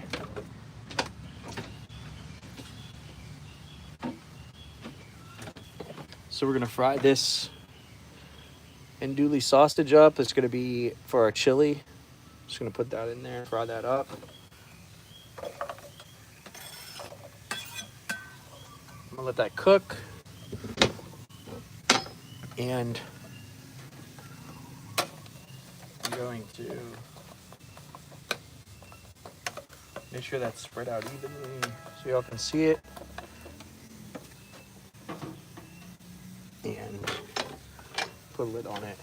I'm gonna go grab the rest of this stuff for the chili, so I'll be right back.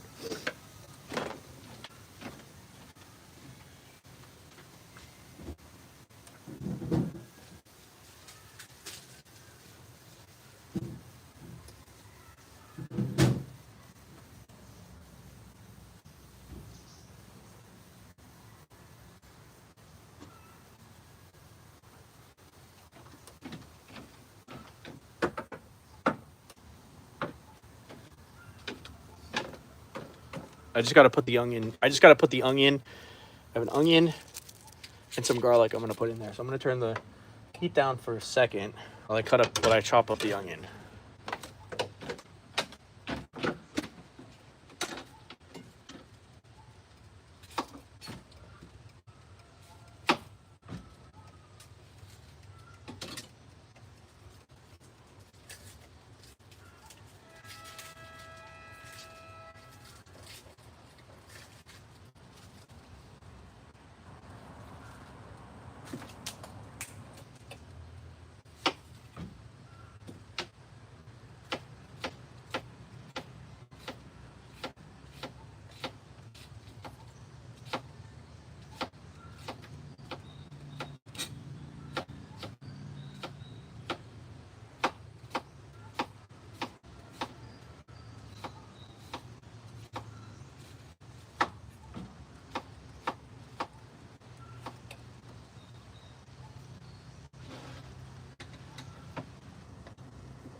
Got the onions ready. So we're gonna go ahead and put that in our cook.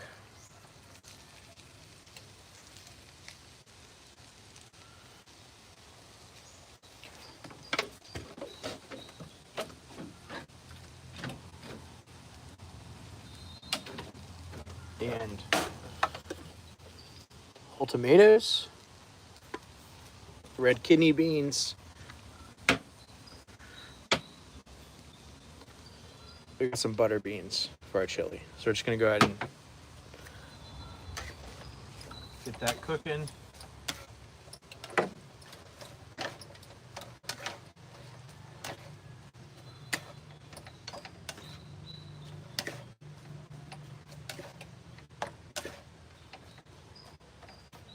Turn up the heat a little bit.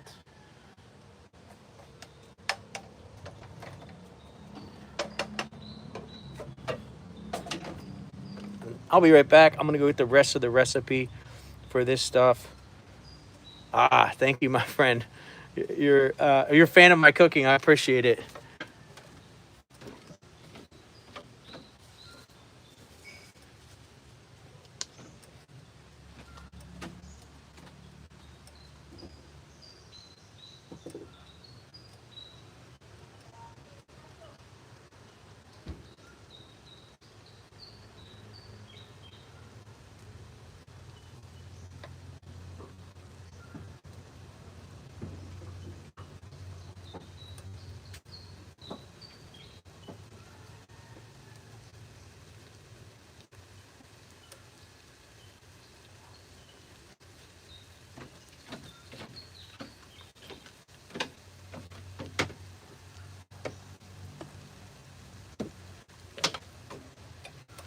Got cumin.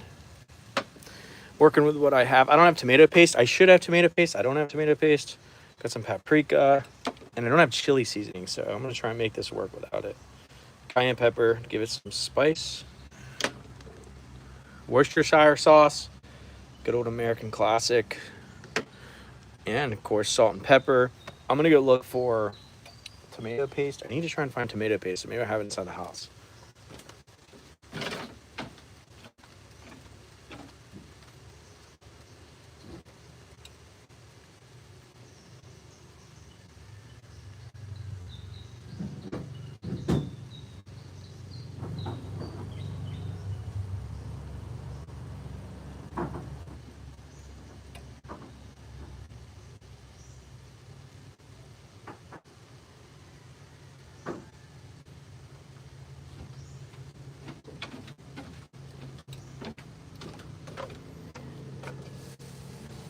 Let's see how it's cooking.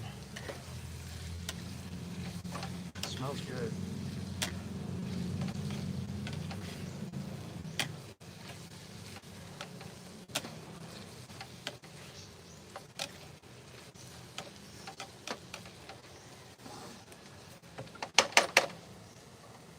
Gonna go ahead and add the rest of the ingredients here.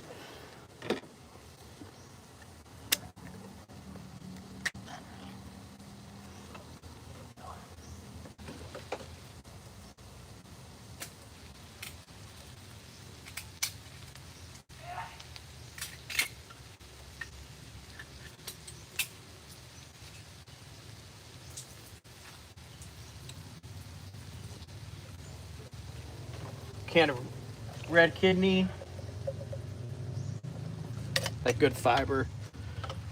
We're making chili here for anyone who's curious. Whole tomatoes. I'm just gonna put it in just like that.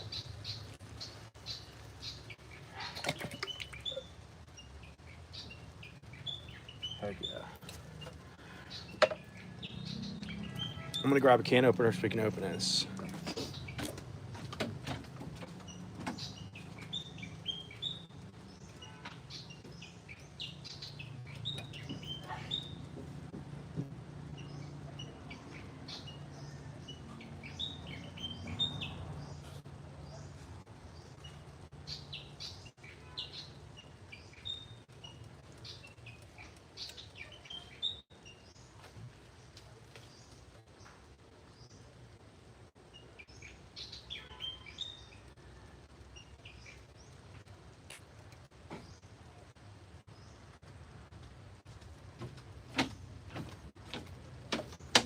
Butter beans. Gonna go and put that in there.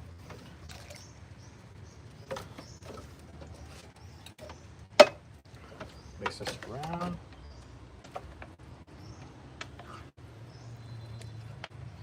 This looks good. I just gotta put some taste it and then put some spices in it. This is jungle chili. Jungle chili.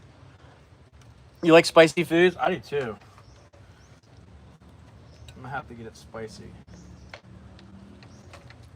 Not everyone likes spicy foods. That's the thing. People can't. Some people don't like it.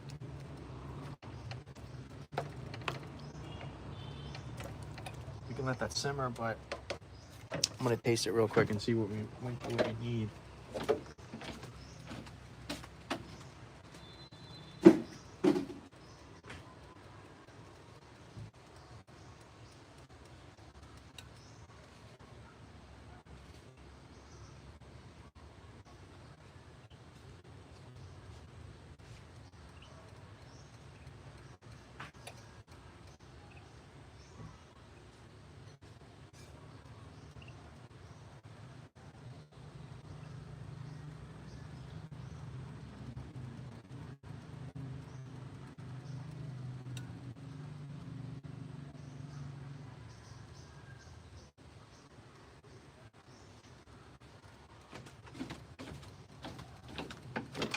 Okay, taste before you apply seasoning and salt. So I'm gonna taste it and see where we're at here with it.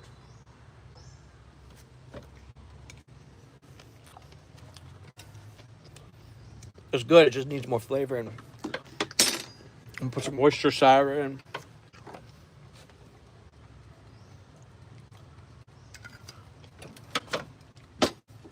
Some salt. I do the salt in my hand first, so I don't put too much in.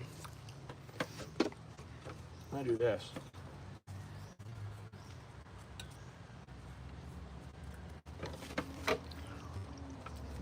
Pepper.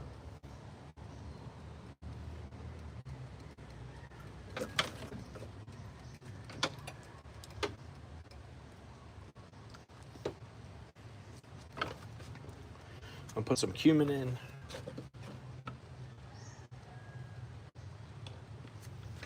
Some paprika.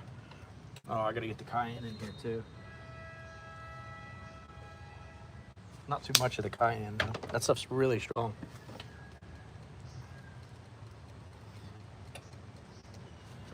All right, mix that up and we're gonna see what that tastes like.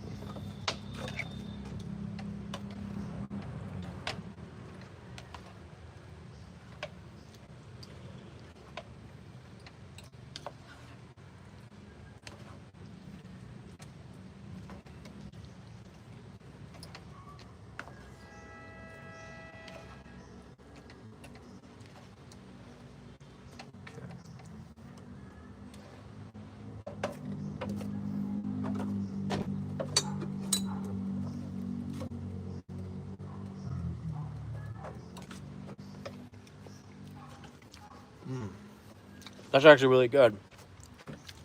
A little bit more salt, and we're gonna let it simmer.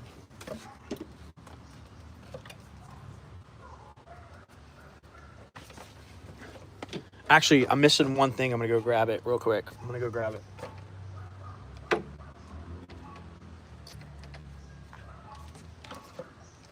Welcome, new people. We're cooking in the jungle cooking. This is off-grid, simple lifestyle. Also answering some tinnitus questions too, but you guys get to see me cooking. You can rate my cooking skills. Making jungle chili, but it's already tasting pretty good. I think I need to add like one more thing to it. That's good.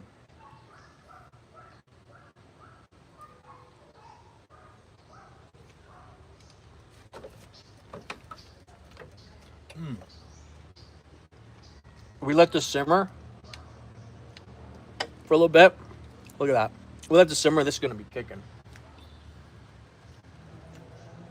I'm going to go inside and get one other ingredient. I'll be right back.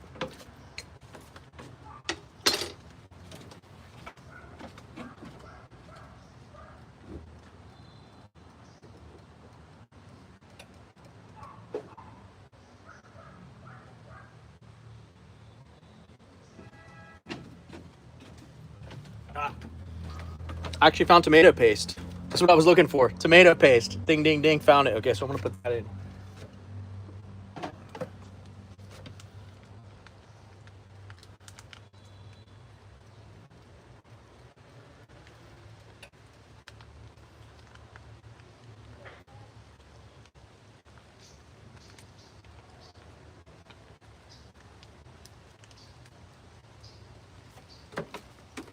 How did I learn how to cook? I'll tell you how to learn how to cook. I grew up a large part of my life. You know, my mom wasn't there. I lived in a trailer by myself in the mountains of West Virginia, and all I had to work with was like canned goods and frozen meat. So, you know, I learned how to make chili, get real good at chili, make the chili taste good. I'm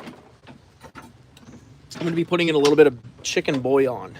This is going to give a little bit extra pizzazz.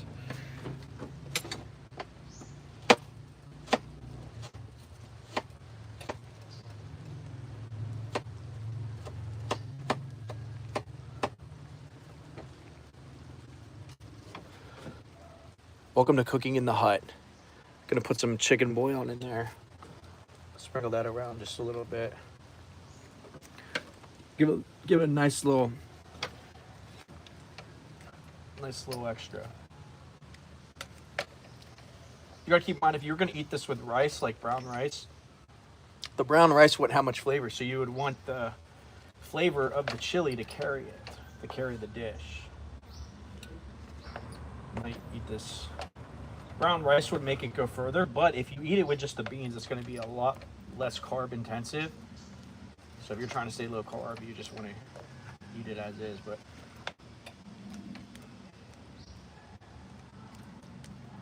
oh, we're gonna taste it now. I'm excited.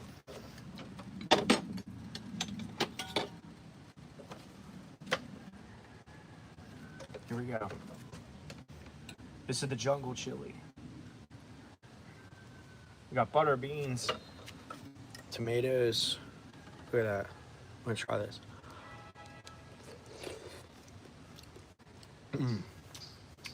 That hits.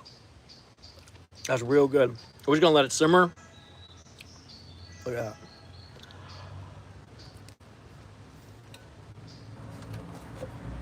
that. That's killer.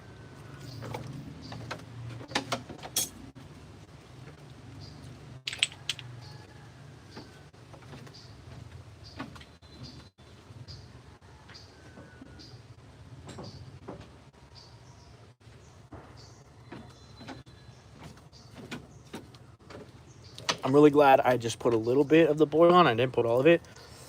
I would have definitely been a little too much flavor for me. I did just the right amount. It tastes great. We're gonna let this simmer. And oh, thank you. Enjoy my food. Thank you. I appreciate it. Hey, you guys don't think I'm a bad cook. Let that simmer for a little bit. We're gonna come back. We're gonna eat it, and this is going to be incredible. This is jungle chili. This is my jungle chili for everyone who's wondering what that is.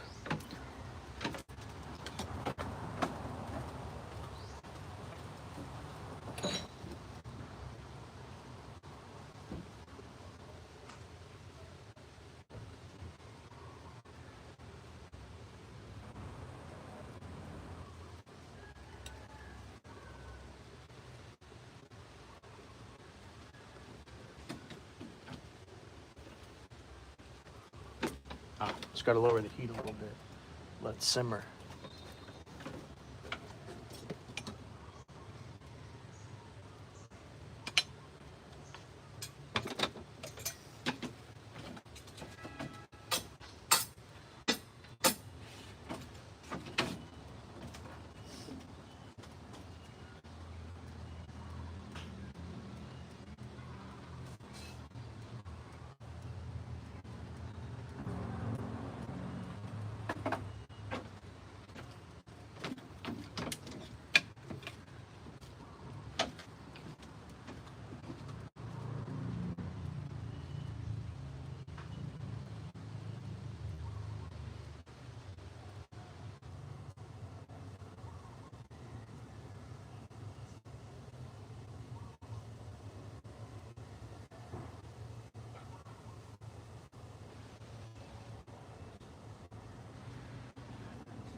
gotta stir it.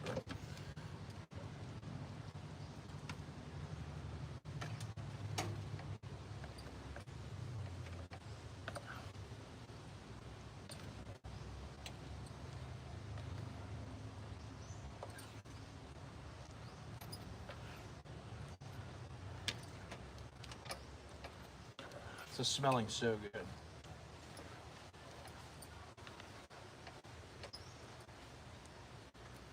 I'm gonna grab a bowl of this while I let it simmer. I'm gonna go grab a bowl real quick.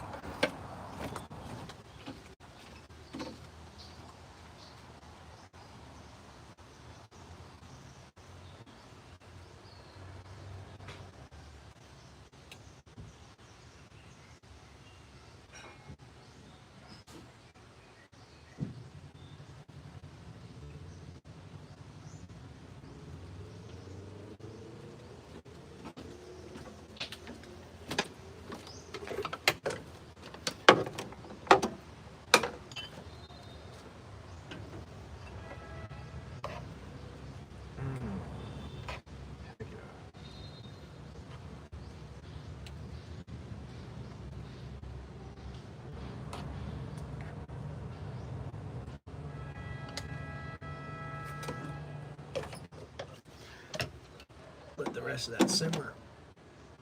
I'm gonna tell you what it tastes like. It smells delicious. It looks delicious.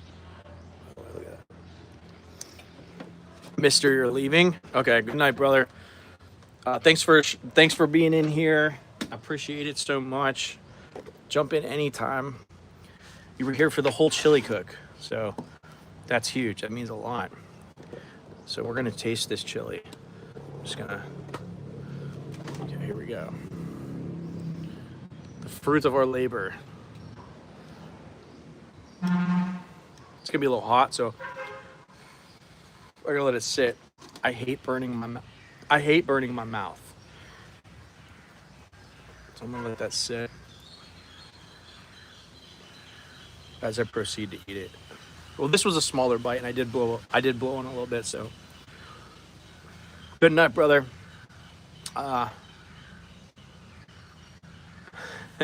You'll sleep well. You're gonna be habituated before you know it. Guarantee it. So good. This is so good. Look at that. Tomatoes, beans. This is lean too. I'm not eating it with any rice.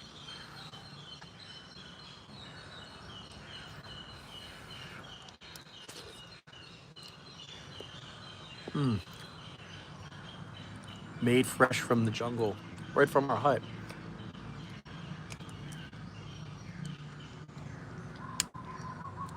Perfect. I don't even need to put salt on it, but it's not too salty. That's like it's a little hot, so I'm gonna let it just cool down a little bit. But yeah, that's awesome. So that's cooling. You're gonna get some nature scenery.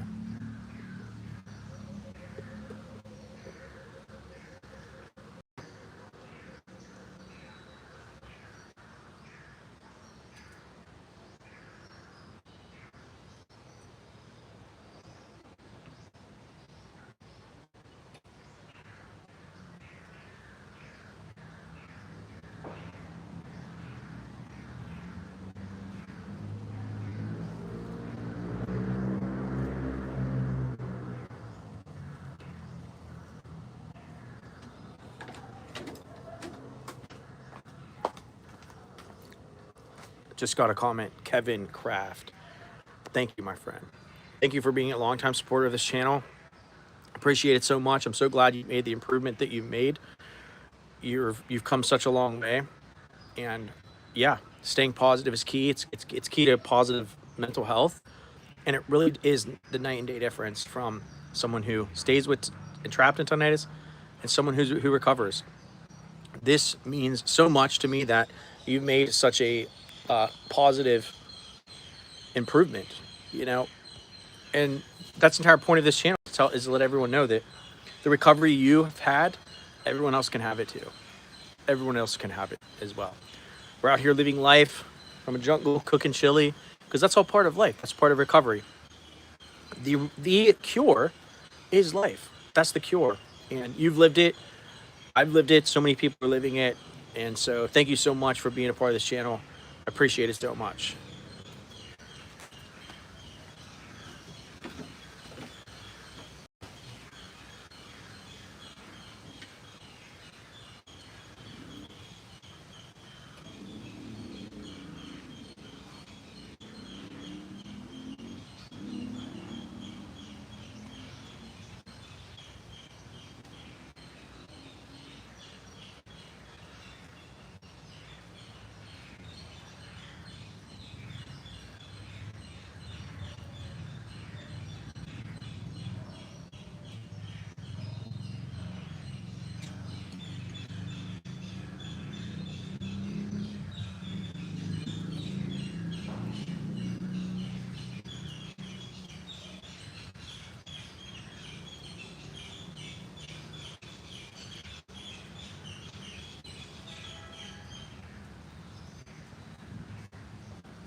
I think the chili is ready to eat. So we're back. Gonna eat the chili. Thank you everyone who stayed with me through this cook and through the entire journey of this channel. I really appreciate it. It's a little warm, but I think we're gonna be able to eat it just fine. So good. I was starving too. All I had for breakfast were coffee, green tea, and a bowl of oatmeal, and some fruit. That was pretty much breakfast. Now homemade chili. So.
finishing up our lunch, and then I have to do laundry, and I'll get to show you how I do laundry.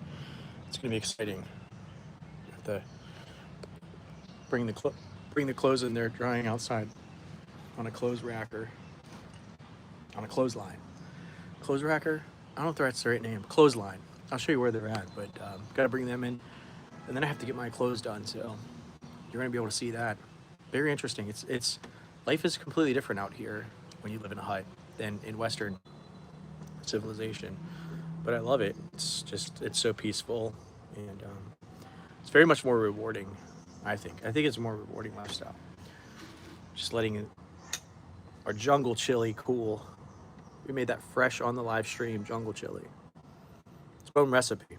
I think I didn't have. Keep in mind, I did not have chili spice, so we used a bunch of different spices: salt, pepper, paprika, Worcestershire sauce, cumin.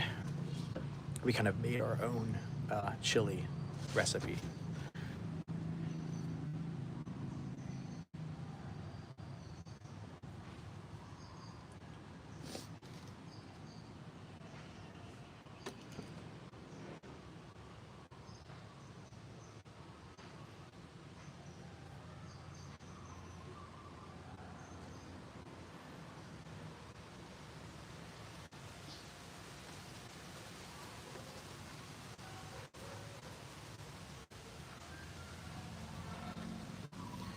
So I'm gonna finish up the chili, and I'm gonna go get the clothes taken care of, and I'll take you all to do that after we finish up here.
Hey, Ghost for real, welcome. Hello, welcome back. Have you been here? We're just hanging out, living life. You're in from the hut. I've just made some chili, and I gotta go. I'm gonna show you. I'm gonna fold some clothes right now, but just go this way, and gonna be able to. I'll take you with me real quick. Here's our clothes rack. Got my swimming pool out there.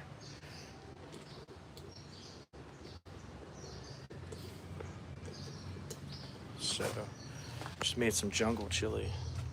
So I'm gonna take these clothes down. So that's why you guys can see that.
Welcome everyone.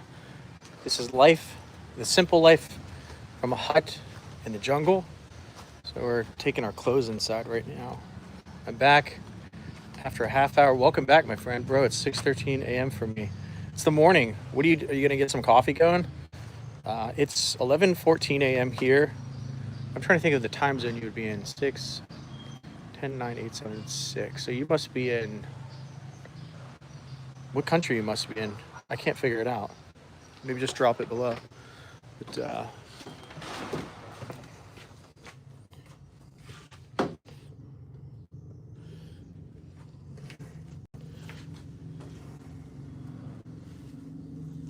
put the clothes there.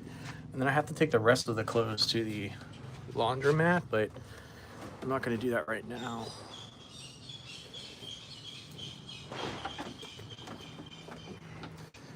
I'm just going to fold them real quick.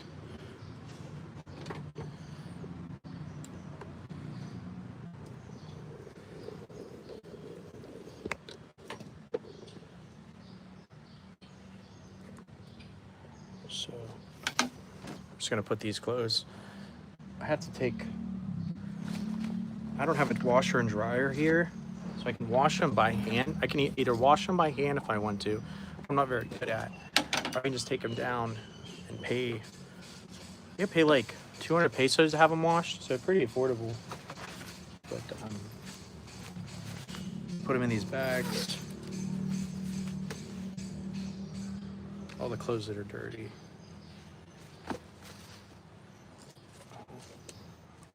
Should I wash this? It doesn't smell too bad. I'll wash it.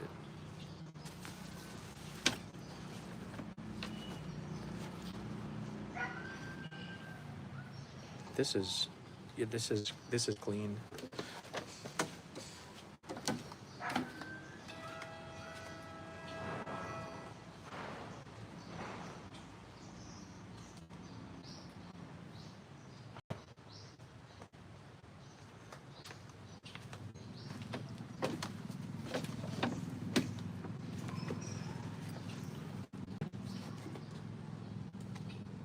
These are all the clothes that I had with me when I went to Sigihor, so I went swimming, and let me see where you're from, bro.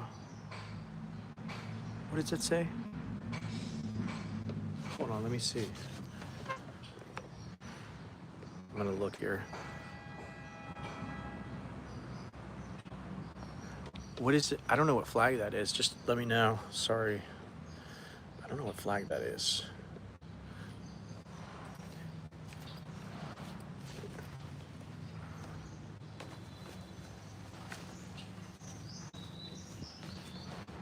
Ghost Free, welcome back. How was your sleep? Did you have good sleep?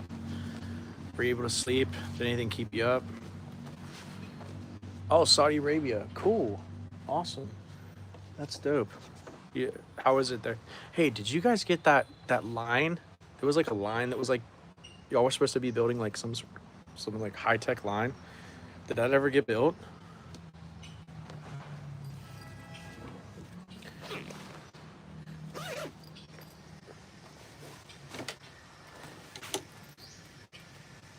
You can't sleep? I'm sorry to hear that, my friend. What you suffering from insomnia, or is it that you think it's the tinnitus related, or is there loud noises where you sleep? Just let me know what's going on.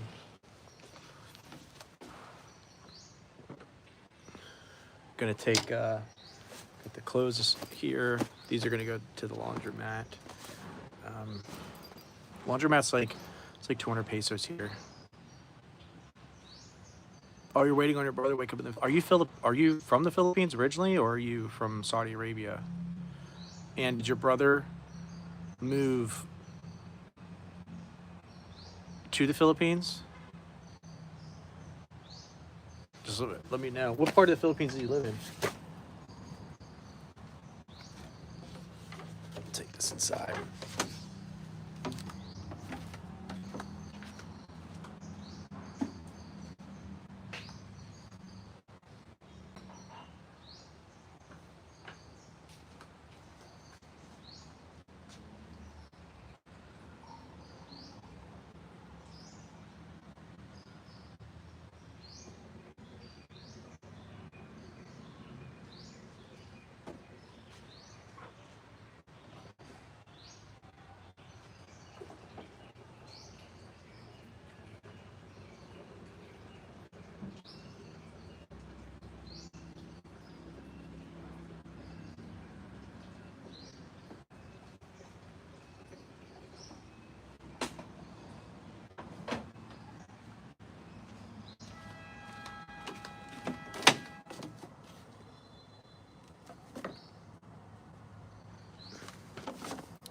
Welcome everyone. I'm making some green tea. We just did our laundry, cooked some chili, and living in a hut, basically. That's what you're seeing. You're seeing the simple life living in a hut after tinnitus on. Even if you have tinnitus, life can get incredibly cool, peaceful, um, everything you're looking for. So I'm gonna go get my green tea, and we're gonna steep that, and I'll show you all how I do that.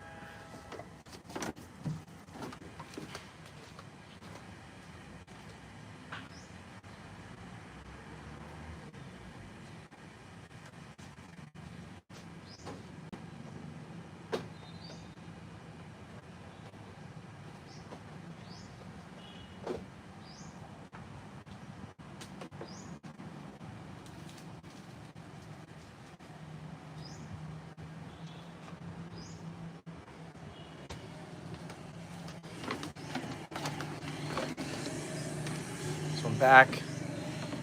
I got the tea. I'll show you the tea I'm using. Bought this here in the Philippines. I'm not sure where it's from. I swear that this brand is in America. Like I've gotten this brand in America. But I'm just gonna go ahead and do that.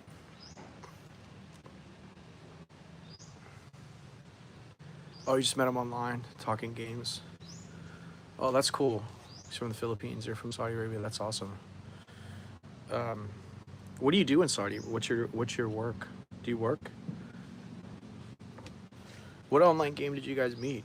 Was it like a first-person shooter, Call of Duty, or something like that? I need to get more honey. I don't have honey. I wish I had honey. Just gonna let this steep before we drink it. Let that steep for about 3 or 4 minutes. So.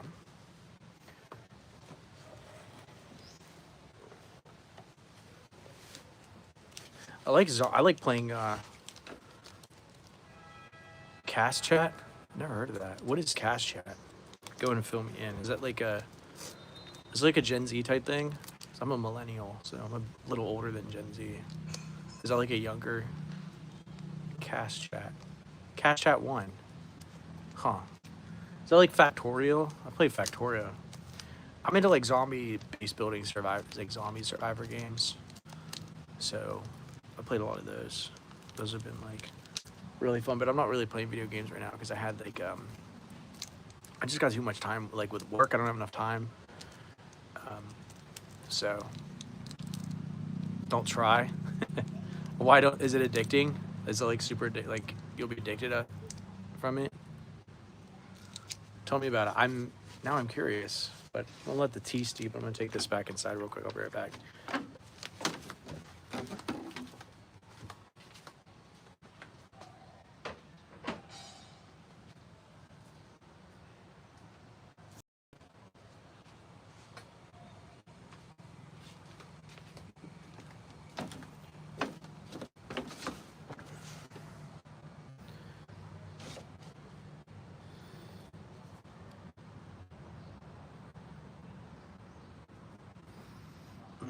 Green tea is one of my favorites. I like coffee too. Drink coffee, but I love green tea.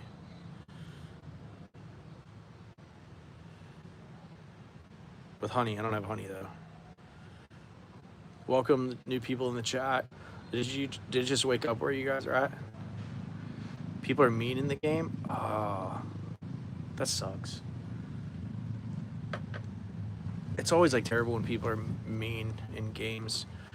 I went to play pickleball yesterday. Everyone here is so cool, you know. I live in the Philippines, so everyone here is like super chill.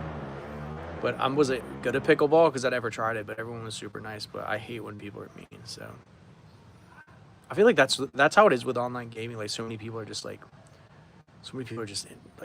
not cool. You know, it's like, bro, it's like just a game, you know.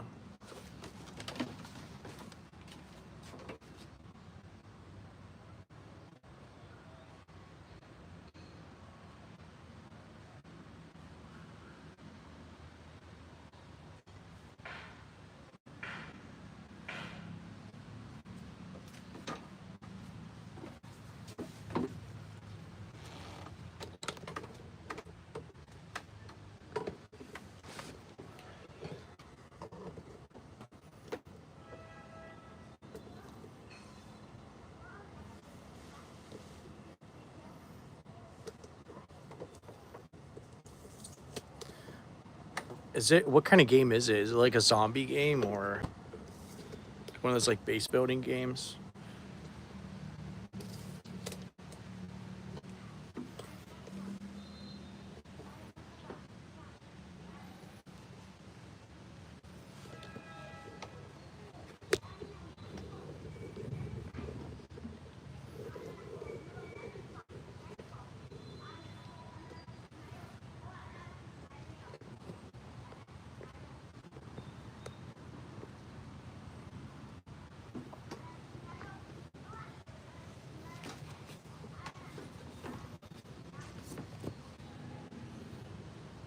Oh, you're coming to the Philippines? Heck yeah, welcome. That's where I live. What part is he at?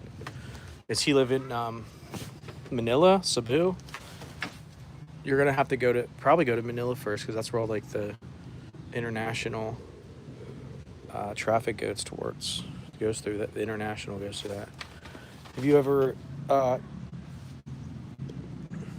I think Saudi Arabia, the plane ride will be like what, 10 hours, 9 hours from where you're at. I think it would be like 9 or 10 hours.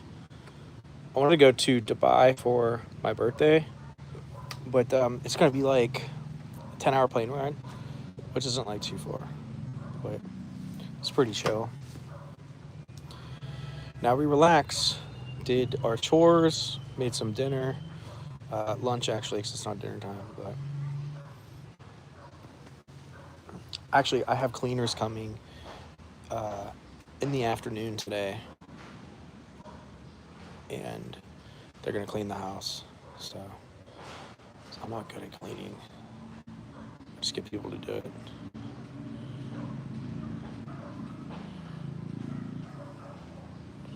So you said what part of The Philippines is your brother in? Is he in Cebu or Manila?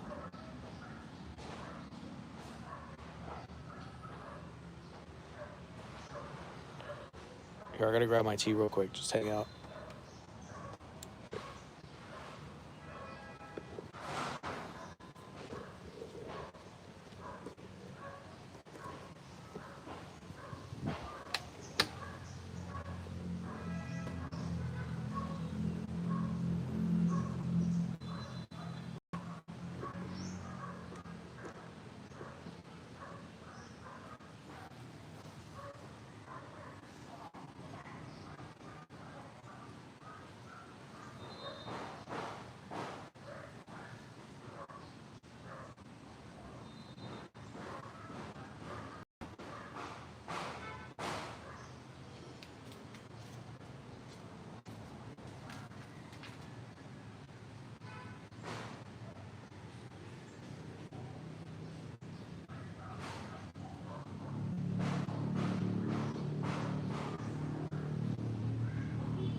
What's going on? We're back.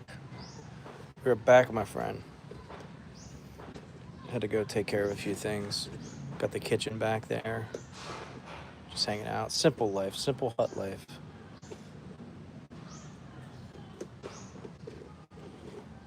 Relaxing. I spend a lot of time just relaxing. That's the honest to God truth is a lot of my time I just spend relaxing. Ghost for real. Ghost free. K9C. I looked up Cash Chat. I was like curious. I was like, I've never heard of this.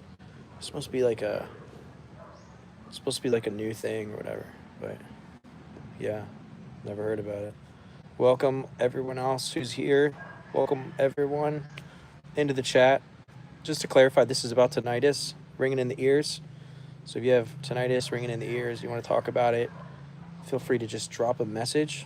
Would love to communicate to you about that. Share your story. Where are you from? How was your New Year? Is it cold there? It's obviously summer here. But yeah, I live in a hut. That's where I cook. I cook outside. Okay. Well, let me see. Scroll up a bit. I'm going to the Philippines. Oh, you're going to the Philippines? Yeah. Welcome when you get here. Next. Oh, I should come there to Saudi Arabia. Celebration for Philippines. Oh, that's really cool. Where in Saudi Arabia do you live? Is it you live by the you guys don't have ocean, you have a sea there, right? You have a sea. Hold on. Let me look it up on Google Map. I'm going to look at the country. I've heard good things about it. People go in there. My friends say good things about it. Everyone's super friendly there. Okay, I'm looking at it. So, there's Jeddah, Medina, Jeddah, Riyadh, Bahrain. Okay, Bahrain. Is that part of... Is Bahrain part of Saudi Arabia? I'm not sure. Jeddah? Is that where you fly into? Yeah, this looks like a cool place.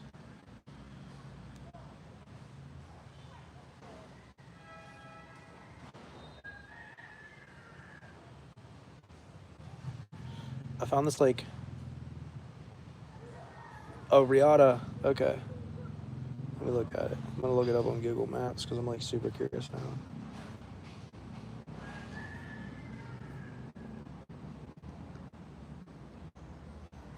Looks pretty big, but dang. It looks like one of those like futuristic... It looks kind of like one of those like futuristic cities you'd see in like a movie. All right, look. You probably can't see it, but it looks sick. Looks really cool. What kind of food do y'all have there? Do y'all eat a lot of rice and stuff, or...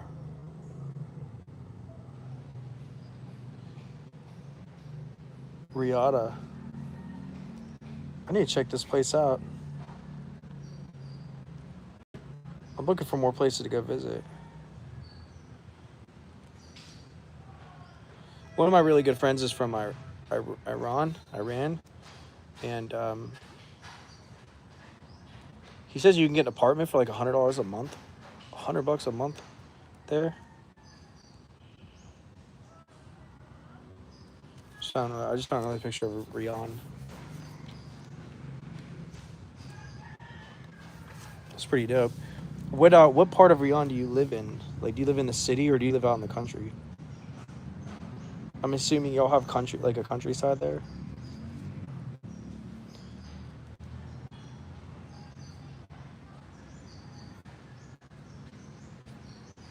Oh, okay, there's like the city center. Al Hoof, Oof, Al Hoof, Hoof. That's the one. Yeah, I thought so because Google. I typed it into Google and it pulled it up for me.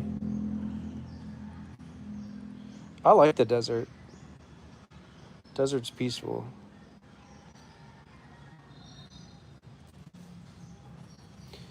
Okay, have you ever been here? I'll show you. Have you ever been there?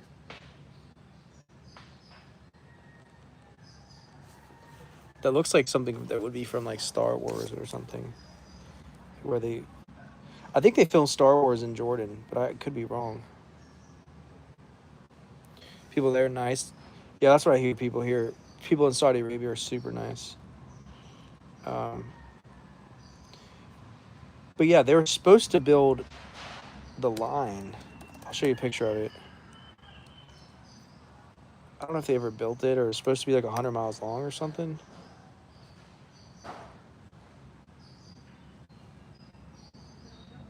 Here it is. I'll show you a picture of it.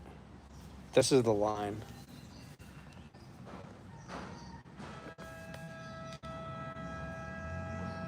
Do you know if they ever built that or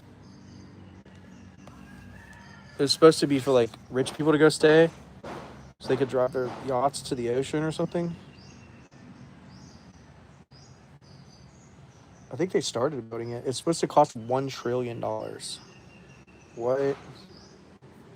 That's crazy. I mean, that'd be cool if they get it built, but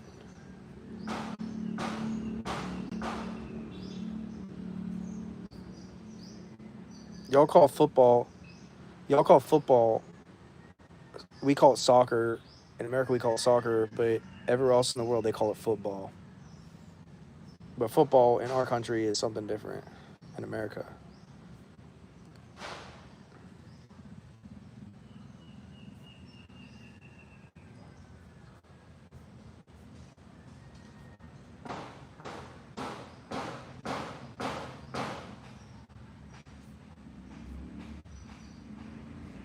They're trying to build the biggest park. And is it in your city that they're building? Is it in Riyadh? Riyadh? Is it in your city or is it like an amusement park or like a park with just like a regular park, like with like rides and stuff? What is the biggest park? I don't even know what the biggest park in the world is now. I know that the biggest swimming pool is actually in Chile, I think. Chile, if I pronounce it right. I think that's the biggest swimming pool. I think my tea's ready. Gonna grab that.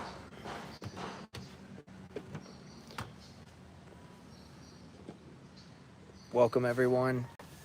This chat is about tinnitus. Feel free to talk. Let me know about your tinnitus journey. How has things been? Bringing in the ears. This is a simple life in the hut. I live in a hut.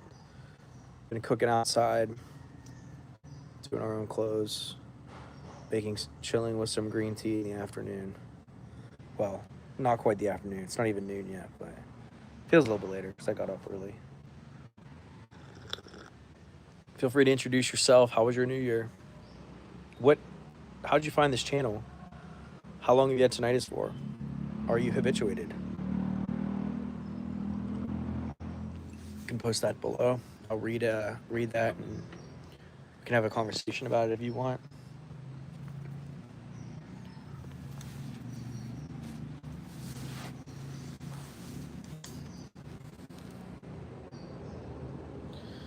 Just let me know.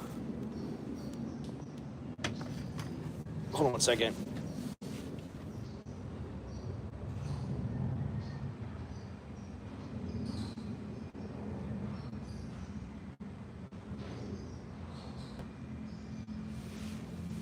Back, laying in the hammock, relaxing.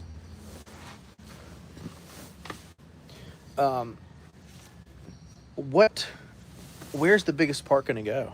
Where are they gonna build? I know that you're saying Saudi Arabia, just like where at? I'm like curious.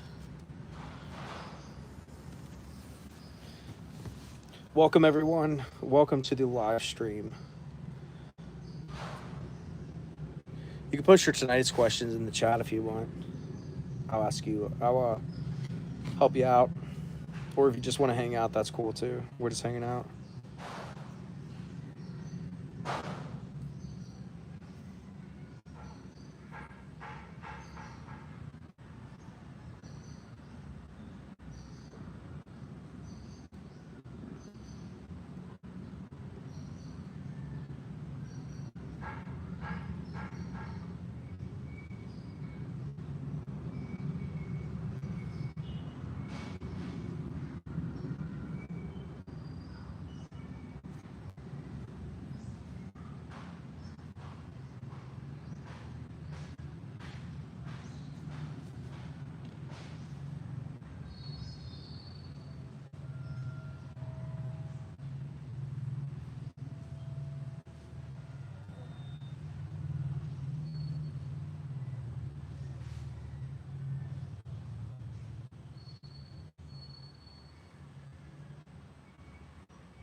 gotta do something real quick, so I'm gonna put y'all down to the nature sounds.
Happy New Year.